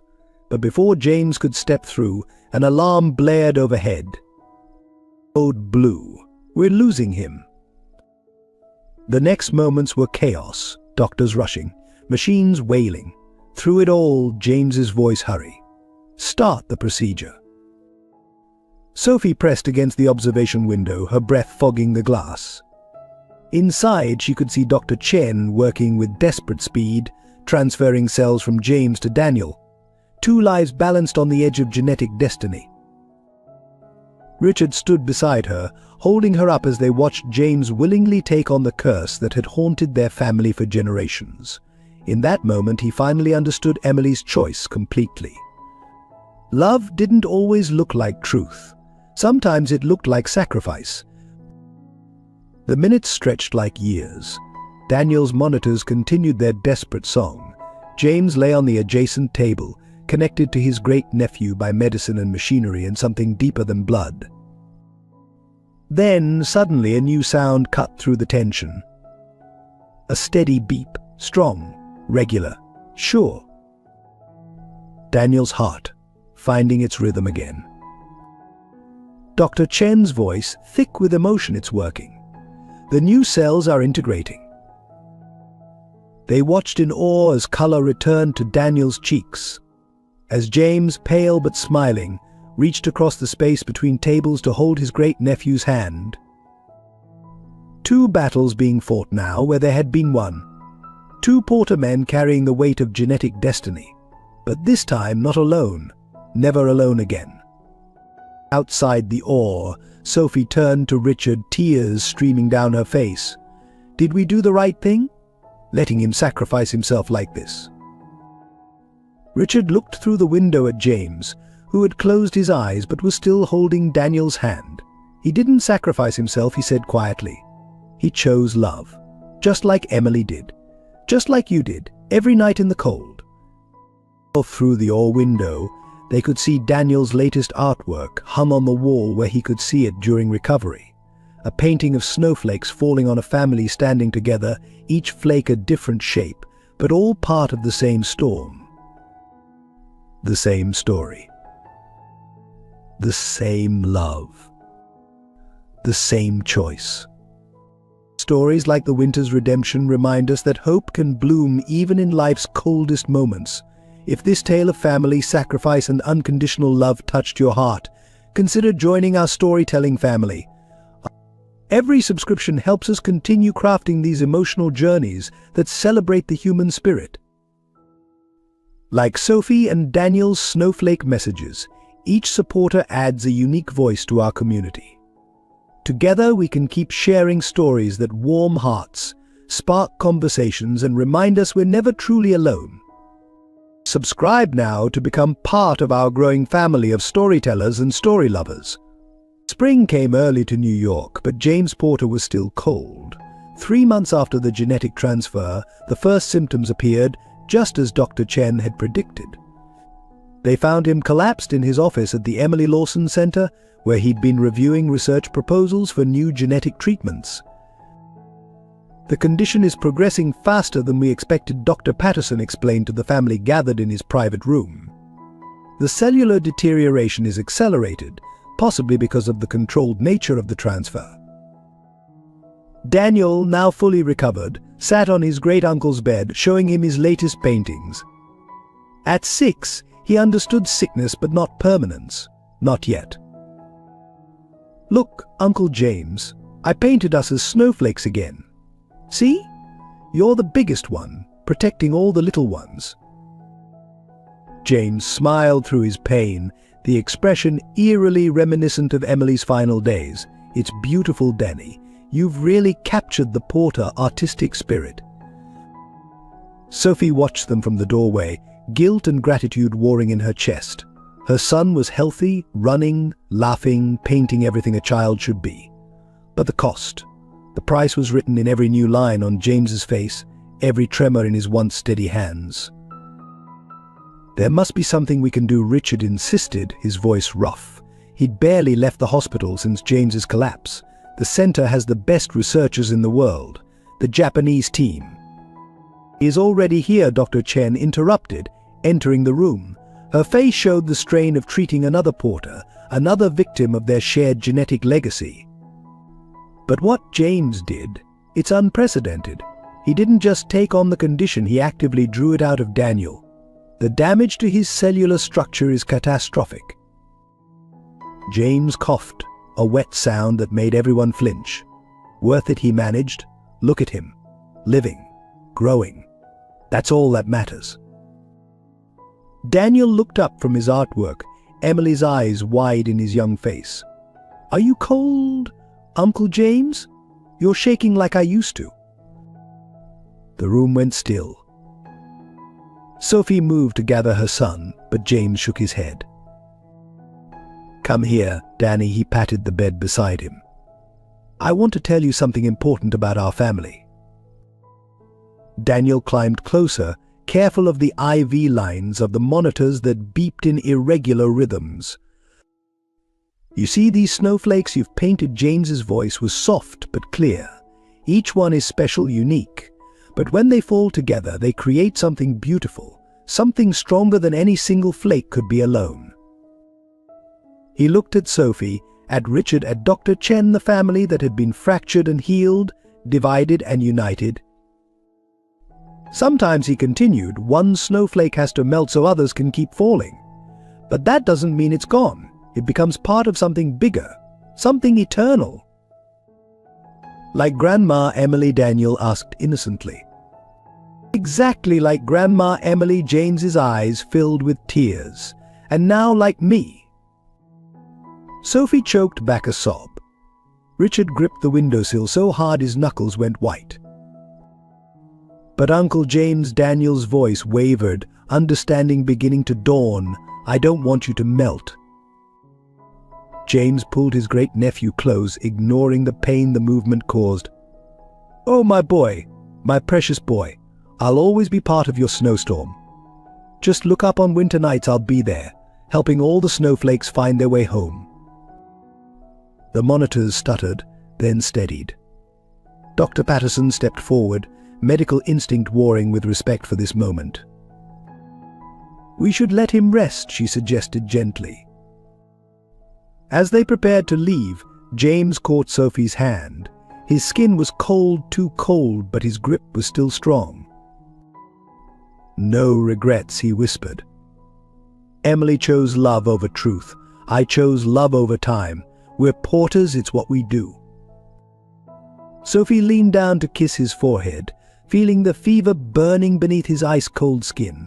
"We'll find a cure," she promised. "The center, the research, we won't stop until." I know James smiled, Emily smiled, their mothers smile, but some prices are worth paying. Some loves are worth dying for. Outside his window, the last snow of winter was falling, each flake carrying messages from those who had loved enough to let go. The news broke on medical websites. First pioneer of genetic transfer therapy fighting for life, James Porter's case had become a watershed moment in genetic medicine, his sacrifice sparking fierce debates in medical circles worldwide. What he did challenges every ethical framework we have, one medical ethicist argued on CNN, voluntarily taking on a fatal condition to save another. It sets a dangerous precedent. Or a revolutionary one, Sophie countered during the same broadcast, her voice steady despite her exhaustion. "My uncle proved that genetic conditions can be transferred, altered, perhaps even shared to reduce their impact. His sacrifice might save thousands." The Emily Lawson Center became ground zero for a new kind of medical revolution. Researchers worked around the clock, studying James's deterioration for insights that might help others. Every decline in his condition brought new data, new understanding, new hope for future patients. But the human cost was impossible to ignore. "They're calling him a hero," Daniel said one evening, showing James the newspapers that had started appearing outside the center. Hundreds of families had gathered, holding candlelight vigils. Many were parents of children with genetic conditions, seeing in James's sacrifice a reflection of their own desperate hopes. "Not a hero," James whispered, his voice weaker now. "Just an uncle who loved his family." The medical community split into factions. Some praised the breakthrough, others condemned the ethics, but they couldn't deny the results. Daniel was living proof that the impossible was possible. Dr. Chen presented their findings at a global medical conference. The Porter Protocol, as we're calling it, demonstrates that genetic conditions can be voluntarily accepted by compatible donors. The implications for treatment are staggering. But in the halls of Mount Sinai, away from cameras and conferences, the reality was more somber. Hospital staff who had witnessed James's decision firsthand walked past his room with quiet reverence. They saw beyond the medical miracle to the man who was paying the ultimate price. 3 more families have offered to attempt similar transfers, Dr. Patterson reported during a private meeting. They're calling it the Porter option. "No," James said firmly, though it took all his strength. "Not until we understand it better. Not until we can guarantee better odds." He looked at Sophie. "No more families should be torn apart by these choices." The center established new protocols named in James's honor. Every genetic research project now had to consider not just the science, but the human element. The Porter guidelines became standard in medical ethics courses. One morning, a young resident found Sophie staring at the growing memorial outside the hospital. Among the candles and flowers were hundreds of paper snowflakes, each containing a message of gratitude or hope. "Your uncle changed everything," the resident said softly. "Not just medicine, but how we think about sacrifice and love." Sophie picked up one of the snowflakes. A child had drawn a picture of 2 people, one giving their heart to the other. The caption read, "Love is stronger than genes." "He didn't want to be a symbol," Sophie replied, her voice catching. "He just wanted to save his great-nephew." But symbols have power. James's story spread, touching hearts beyond the medical community. parents of sick children, donors, researchers all saw in his choice a profound truth about love's capacity to transform even the darkest genetic destiny. In his hospital room, growing weaker each day, James watched the impact of his decision ripple outward like snowflakes in a storm.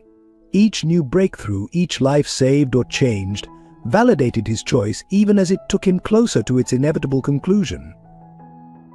Sometimes he told Daniel during their daily art sessions, the biggest changes start with the smallest choices. Just like your snowflakes, buddy, one small crystal can start an avalanche of hope. Outside his window, the world was changing. Inside, a man who had chosen love over life continued to teach them all what real courage looked like. Time became fluid in James's hospital room. Days measured not in hours, but in heartbeats, in breaths growing more labored, in moments of clarity between morphine doses. Sophie had moved a cot into the corner, unable to bear the thought of him facing the night watches alone. Richard practically lived in the chair by the window, as if keeping vigil could somehow slow the inevitable. "You should both go home," James insisted during a lucid moment. Daniel needs to see what real love looks like." Sophie interrupted gently. "What family really means."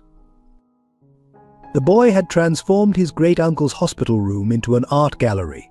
Watercolor snowflakes danced across every wall, each one catching light from the machines keeping James alive. In the latest painting, he depicted James as an angel, surrounded by swirling snow, watching over a family below. "Got my wings already, have I?" James joked weakly, but his eyes filled with tears at the sight. The hardest moments came at night, when pain broke through the medication. Sophie would hold his hand while he shook, just as he must have once watched over her from afar, helpless but present. "I found your surveillance reports," she told him during one such night. "All those years you kept track of me. The college fund you secretly set up. The anonymous rent payments when I was struggling." James managed a small smile. "Emily made me promise to watch over you. She didn't say I couldn't help sometimes." "Why didn't you ever come forward?" "Because she also made me promise to let you live free from our family's shadow. From the fear that follows Porter Jeans." His breath hitched. "I just never imagined the shadow would find you anyway." Richard, who they'd thought was sleeping in his chair, spoke up. "You could have told me, James. All those years, watching me grieve alone." "Could I?" James turned his head with effort. "You loved Emily so completely. Would knowing about her twin, about Sophie, about all the secrets, would it have helped your grief or deepened it?" The question hung in the air, unanswerable. Outside, a late spring snow had begun to fall, as if nature itself was trying to ease James's passage with familiar comfort. Daniel's voice drifted in from the hallway where he was talking to Dr. Chen. "But why can't we just take the sickness back? Uncle James took it from me, so why can't we take it from him?" The adults in the room caught their breath. Sophie moved to intercept her son, but James called him in instead. "Come here, Snowflake." He patted the bed. When Daniel climbed up carefully, James gathered his strength to explain. "Some gifts can only be given once, like your grandmother giving your mother life, like your mother giving you her strength, like me giving you a future. But it's not fair." Daniel's voice broke. "You're hurting because of me." "No, dear heart." James pulled him close, ignoring the pain it caused. "I'm healing because of you. Every breath you take, every picture you paint, every moment you live free from this burden, that's my joy now. That's my gift." Sophie and Richard watched as uncle and great-nephew held each other, 2 points in a family constellation that had been torn apart by secrets and reunited by sacrifice. Later, when Daniel had fallen asleep curled against James's side, Sophie found her uncle watching him with a mix of love and regret. "Promise me something," James whispered. "Promise me you'll tell him the whole truth someday. About Emily, about me, about all of it." "I promise," Sophie said. But not yet. Not while. Not while I'm here to see his heart break, James finished softly. It's okay. Some truths are better carried in snowflakes than tears. Through the window, the spring snow continued to fall, each flake a message, a memory, a promise of truths yet to be revealed. The truth came in James's final hours, when the morphine and exhaustion stripped away his last defenses. Sophie was alone with him, Richard having taken Daniel home for much-needed rest. But outside, the unseasonable spring snow had turned to freezing rain, drumming against the windows like impatient fingers. "There's something else," James whispered, his voice barely audible above the machines. "Something Emily and I never told anyone. Not even Dr. Chen knows." Sophie leaned closer, holding his increasingly cold hand. "What is it, Uncle James?" He struggled to focus, his eyes carrying the same haunted look Emily's had shown in her final photographs. The genetic condition. It's not what everyone thinks. It's not a natural mutation. Sophie's heart stuttered. "What do you mean?" "Our mother, May. She was part of a genetic research program in the 1950s. The Japanese government's classified experiments on mixed-race children. They were trying to create enhanced humans, but something went wrong." His breathing grew labored. The genetic modifications they made, they became hereditary, became us. The monitor's steady beeping seemed to grow louder as Sophie processed this revelation. "You mean?" "We're not sick, Sophie. We're living proof of humanity's arrogance, the condition. It's not killing us. It's our bodies trying to evolve into what those scientists intended." He coughed, a wet, desperate sound. But human DNA wasn't meant to be forced. Sophie's mind raced through the implications. Does this mean Daniel is carrying the next stage of that evolution? Yes, but by taking it from him, I've interrupted the process, taken the burden of decades of scientific hubris onto myself. His grip on her hand tightened. The Japanese team suspects, but they can't prove it. If they knew for certain, we'd become lab specimens. Sophie finished, horror dawning. They'd want to study us, experiment. Like they did to May. That's why Emily gave you up. Not just to protect you from Richard's grief or the family curse. She wanted to hide you from the scientists who've been watching our family for generations. A piece of paper slipped from James's trembling fingers, a worn photograph Sophie had never seen before. It showed a young May Porter in a sterile facility, surrounded by men in white coats. Her expression was one of trapped desperation. "They're still out there," James continued, his voice growing urgent, still searching for successful subjects. "Emily hid her pregnancy because she discovered they were tracking her." His voice broke. "She died running from them, not from the condition. The car accident wasn't an accident." Sophie felt the ground shift beneath her feet. Everything she thought she knew about her family's tragedy reorganized itself into something darker, more sinister. The center, she breathed. All that research is our way of hiding in plain sight. By making our condition public, by turning it into a recognized genetic disorder, we've created the perfect cover. They can't take us now. We're too visible, too well documented as a natural mutation. His breathing grew more labored, machines beeping in warning. "But Daniel, you must protect him. What I did, taking his portion of the genetics, it wasn't just about saving his life. It was about hiding what he's becoming." "What do you mean, becoming?" James's eyes found hers, suddenly clear and bright with fever. "Haven't you noticed? His art, his dreams, his connection to nature, he's what they wanted to create. A perfect evolution. A child who can see the messages in snowflakes because he's meant to bridge the gap between what humanity is and what it could be." Sophie thought of her son's paintings, his uncanny ability to capture emotions in his art, his deep connection to the winter storms. All this time she'd attributed it to talent, to Emily's artistic legacy. "The treatment didn't just save him," James gasped, the machines now screaming for attention. "It hid him. As long as his genetics appear damaged by the transfer, they'll never look closely enough to see what he really is. He pulled her closer, his last secret emerging with his fading breath. Emily died protecting this truth. I'm dying to preserve it. Promise me. Promise me you'll keep him safe. Keep him hidden. Keep him. The machines erupted in alarm as James's final word faded into the storm-dark room. ... free. In the chaos following James's cardiac arrest, as doctors rushed in and machines wailed, Sophie stumbled into the hospital chapel, clutching the photograph of May Porter. But it wasn't the image of her grandmother in the research facility that broke her. It was what she found written on the back in Emily's distinctive handwriting. My dearest Sophie, if you're reading this, both James and I are gone. Now you must know the final truth. You weren't just given up for adoption. You were hidden. The night you were born, they came for you. They'd been monitoring my pregnancy, knowing what the combined Porter-Asian genetics might create. I had minutes to decide. James created a false trail, a stillborn child, official records, a grieving mother, while in truth you were already on your way to safety with a chosen family. The hardest part wasn't giving you up.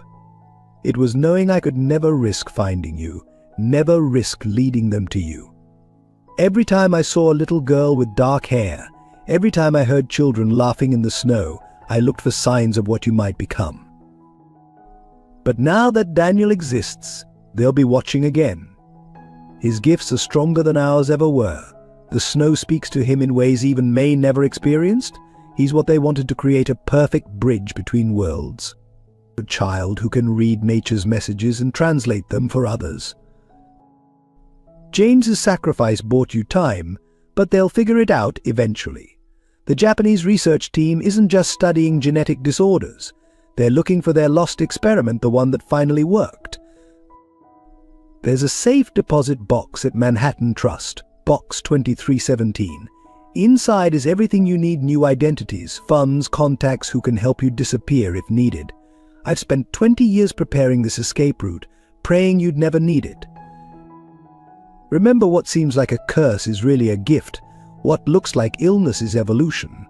The snow has always been trying to tell us something. Daniel can finally hear it clearly. Keep him safe. Keep him free. Keep him away from those who would turn his gift into a weapon. All my love. Mom. Sophie sank to her knees in the empty chapel, tears falling freely now. All those years feeling abandoned, feeling unwanted, when in reality she had been fiercely protected, desperately loved. She thought of Daniel's paintings, not just pretty pictures of snowflakes, but actual messages from the natural world. The way he seemed to know when storms were coming, how he could tell which hospital patients would recover just by looking at them, how the snow seemed to dance differently when he watched it. Her phone buzzed a text from the hospital lab. Urgent anomalies in latest genetic scan. Daniel's cells showing unprecedented changes. Request immediate consultation. Then another, from an unknown number. The Porter child displays remarkable abilities. We would like to discuss a research opportunity. And finally, from Richard. Something's happening with Daniel. The snow. It's forming patterns outside his window. Perfect geometric shapes. Sophie, what's going on? She stood, Emily's letter clutched to her heart, James's last words echoing in her mind.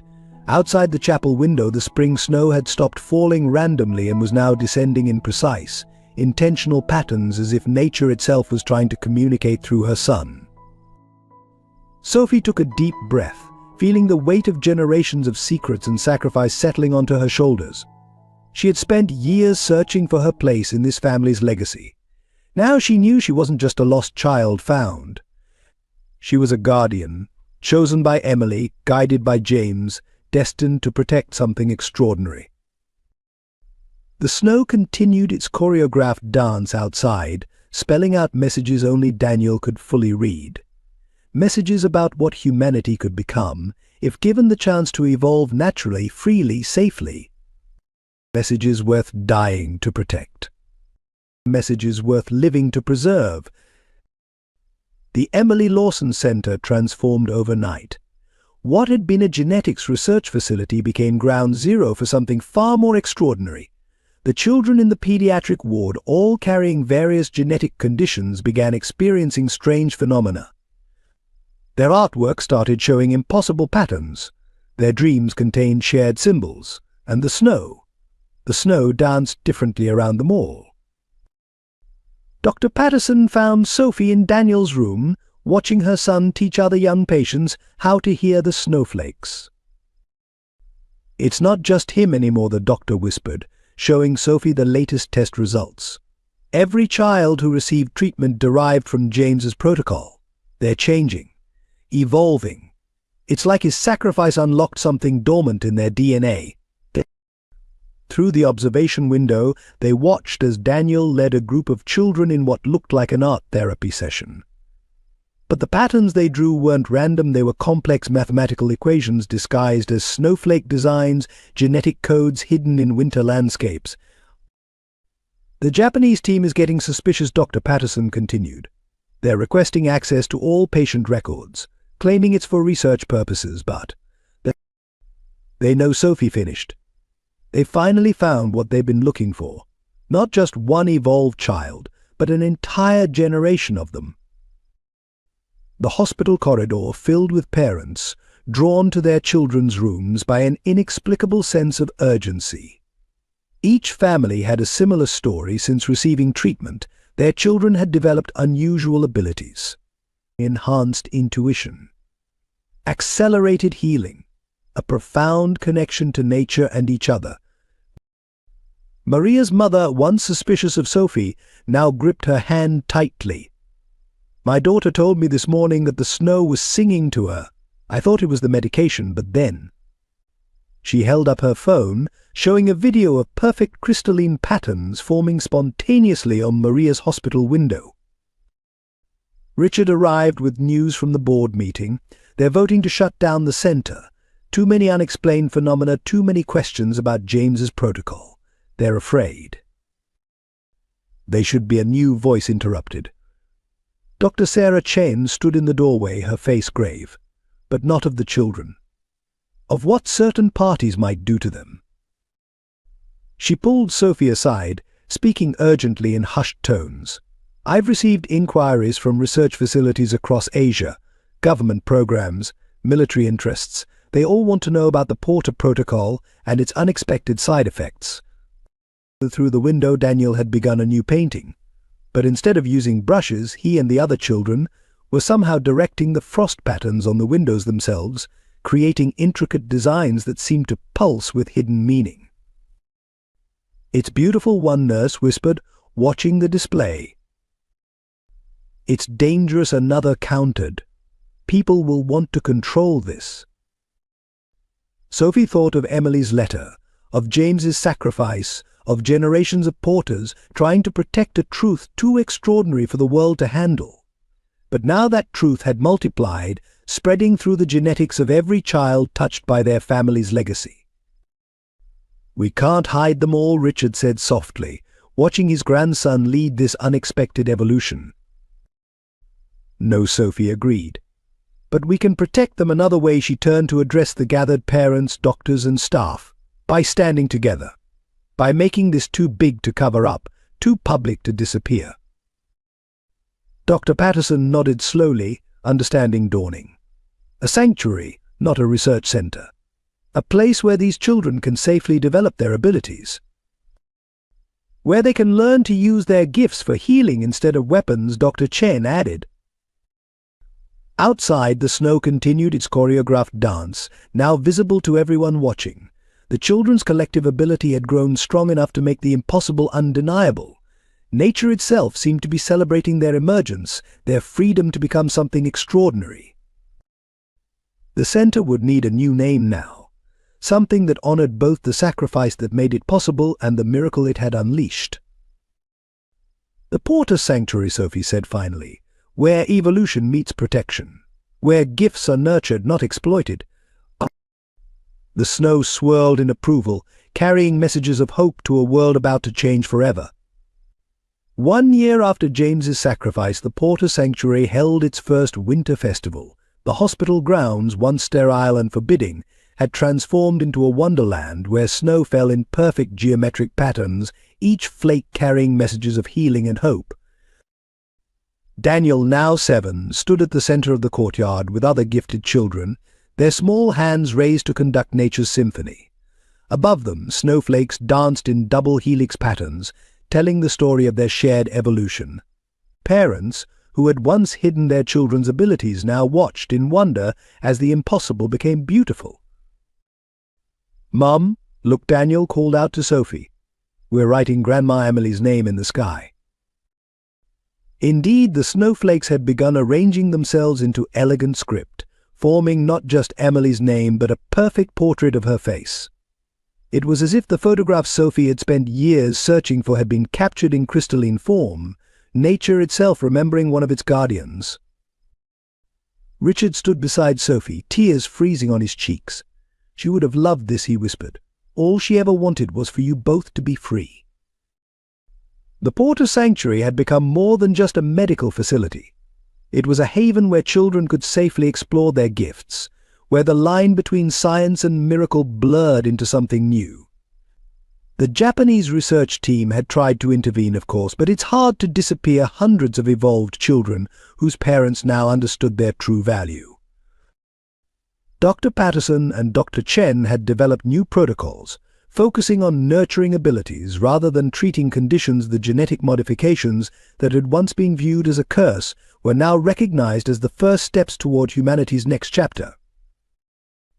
In James's old office, now transformed into a memorial library, Sophie found Daniel adding the finishing touches to a special painting. It showed 3 generations of Porter's Emily, James, and May, their figures formed from intricate snowflake patterns. But instead of looking sad or burdened, they were smiling, dancing in the winter wind. "They're happy now," Daniel explained, his small face serious. "They can see what their sacrifices made possible." Sophie hugged her son, feeling the gentle hum of his enhanced DNA resonating with her own partially evolved genes. "They can see more than that, sweetheart. They can see you're safe. Free, exactly what they fought to protect." Through the window, the special snow continued to fall, each flake a reminder of James's sacrifice, Emily's love, and May's unwitting role in humanity's evolution. But now these messages weren't just for Porter children. Every young patient touched by James's protocol could read nature's language, could help translate its wisdom for a world desperately in need of healing. "The snow says we're not alone anymore," Daniel murmured, pressing his hand against the frosted glass. The patterns responded to his touch, spreading outward in waves of crystalline communication. "We're all connected now, just like Uncle James wanted." Above the sanctuary, the winter sky glowed with aurora, like patterns, nature's celebration of children finally free to become what they were always meant to be. Time magazine's cover story said it all: the Porter generation, how one family's sacrifice changed human evolution. The article featured a stunning photograph of children at the sanctuary creating healing fractals in the snow, with Daniel at the center, his hands glowing softly in the winter light. What had begun as a medical mystery had evolved into a global movement. Porter sanctuaries were opening worldwide, each one a beacon for children with extraordinary abilities. The Japanese research team's attempts to claim ownership of the genetic modifications had been thwarted by an unexpected source, their own government, which publicly acknowledged and apologized for the 1950s experiments on May Porter and others. "We choose healing over weapons," the Japanese Prime Minister announced at the United Nations. "These children represent humanity's potential for growth, not tools for power." Sophie, addressing the World Health Organization, stood before a screen showing real-time genetic data translated into artistic patterns by sanctuary children. "We're not looking at mutations or mistakes," she explained. "We're witnessing the next step in human connection, the ability to read and respond to nature's own language." The medical establishment, initially skeptical, couldn't deny the results. Children at the sanctuaries were healing faster, showing remarkable improvements across all conditions. More surprisingly, their abilities seemed to enhance the healing of others around them. Richard had transformed the Lawson Foundation's mission entirely. Instead of just funding research, they now supported families transitioning to life with evolved children. The former garbage picker was now hailed as a visionary, her journey from poverty to pioneering advocate inspiring similar programs worldwide. "Mom," Daniel called out during a public demonstration at Central Park. He and other sanctuary children had created a massive snow sculpture, a perfect DNA helix that transformed into a flock of birds, then a school of fish, showing the interconnectedness of all life. Thousands watched in person while millions more viewed online, finally understanding that this wasn't about superhuman powers but about humanity's potential to harmonize with nature. Dr. Patterson's research paper in Nature became the most cited article in medical history, The Porter Protocol When Evolution Chooses Healing. It detailed how James's sacrifice had unlocked not just genetic potential, but a new understanding of human consciousness and its relationship with the natural world. Even the skeptics were silenced when the sanctuary children began helping with natural disasters. Their ability to read weather patterns and communicate through nature's networks provided early warnings for storms, earthquakes, and tsunamis. Lives were being saved by the thousands. The old guard of medical ethics had to revise their entire framework. Dr. Morrison, who had once tried to stop Daniel's treatment, now headed the International Committee for Evolved Medicine. "We were wrong," he admitted publicly. What we saw as a condition to cure was actually an invitation to grow. In the end, it wasn't just about genetic evolution. It was about the evolution of human compassion, understanding, and acceptance. The world had watched a desperate mother digging through garbage to save her child and witnessed how that love had transformed into a movement that was changing what it meant to be human. The snow still carried messages, but now everyone was learning to listen. On the 5th anniversary of James's sacrifice, snow fell on New York City in perfect spirals. Inside the Porter Sanctuary's memorial garden, Daniel, now 11, stood before 3 crystal monuments, one for Emily, one for James, and one for May. Each sculpture seemed to catch the light differently, sending rainbow patterns dancing across the fresh snow. "They can see us, can't they?" he asked Sophie, his young face wise beyond its years, in every snowflake, in every pattern. "Yes, sweetheart," Sophie replied, watching as other sanctuary children joined them, their combined abilities making the snow create living portraits in the air. "They're part of the message now, part of the miracle." Richard, his hair now fully white, smiled as he watched his grandson lead what they called the Winter Remembrance. The children had designed it themselves, a ceremony where their gifts honored those who had sacrificed everything to protect them. "Emily would have loved this most of all," he said softly to Sophie. "Not just that you and Daniel are safe, but that her sacrifice created a place where no child has to hide what they are, where no mother has to dig through garbage to save her baby." The sanctuary had grown far beyond its original walls. Where once there had been only hospital rooms, now gardens bloomed even in winter, their flowers sustained by the children's connection to nature. The old emergency room had become a training center where newly evolved children learned to use their abilities for healing. Even the parking lot had transformed into a park where snow fell in educational patterns, teaching visitors about everything from physics to poetry. Dr. Chen, now director of the Global Sanctuary Network, joined them by the monuments. "The latest statistics are remarkable," she reported. "Over 10,000 children worldwide showing evolved abilities. And not just reading nature's messages, they're beginning to write new ones." As if to demonstrate, Daniel raised his hands along with dozens of other children. The snow responded, forming complex mathematical equations that solved themselves in midair, then transformed into music notes that somehow played on the wind. It was beautiful, but more importantly, it was free, exactly as Emily and James had wished. "Look what they left us," Mom Daniel said, creating a final pattern, a perfect family tree made of snowflakes, showing how love could flow through generations, transforming pain into purpose, curse into blessing. They gave us everything. Sophie hugged her son, feeling the gentle resonance of their shared genetics, no longer a burden to bear, but a gift to celebrate. Around them, other families gathered, their evolved children playing in snow that danced with meaning, their former fears transformed into wonder. Above the garden, the winter sky cleared to reveal stars that seemed to pulse in harmony with the children's abilities. Nature itself celebrated this new chapter in human evolution, not one born of laboratory experiments or military ambitions, but of love, sacrifice, and the courage to become what you were meant to be. "The snow still carries messages," Daniel whispered, as crystal flakes settled on his upturned face, "but now they're all about hope." And in that moment, watching her son stand free and strong beneath a sky full of meaningful snow, Sophie finally understood. Her journey from garbage picker to guardian of humanity's evolution had never really been about genetics at all. It had been about love, the kind that transforms suffering into strength, the kind that turns secrets into salvation, the kind that makes heroes out of ordinary people just trying to save their children, the kind that falls like snow, unique and perfect, carrying messages of hope for all who learn to listen.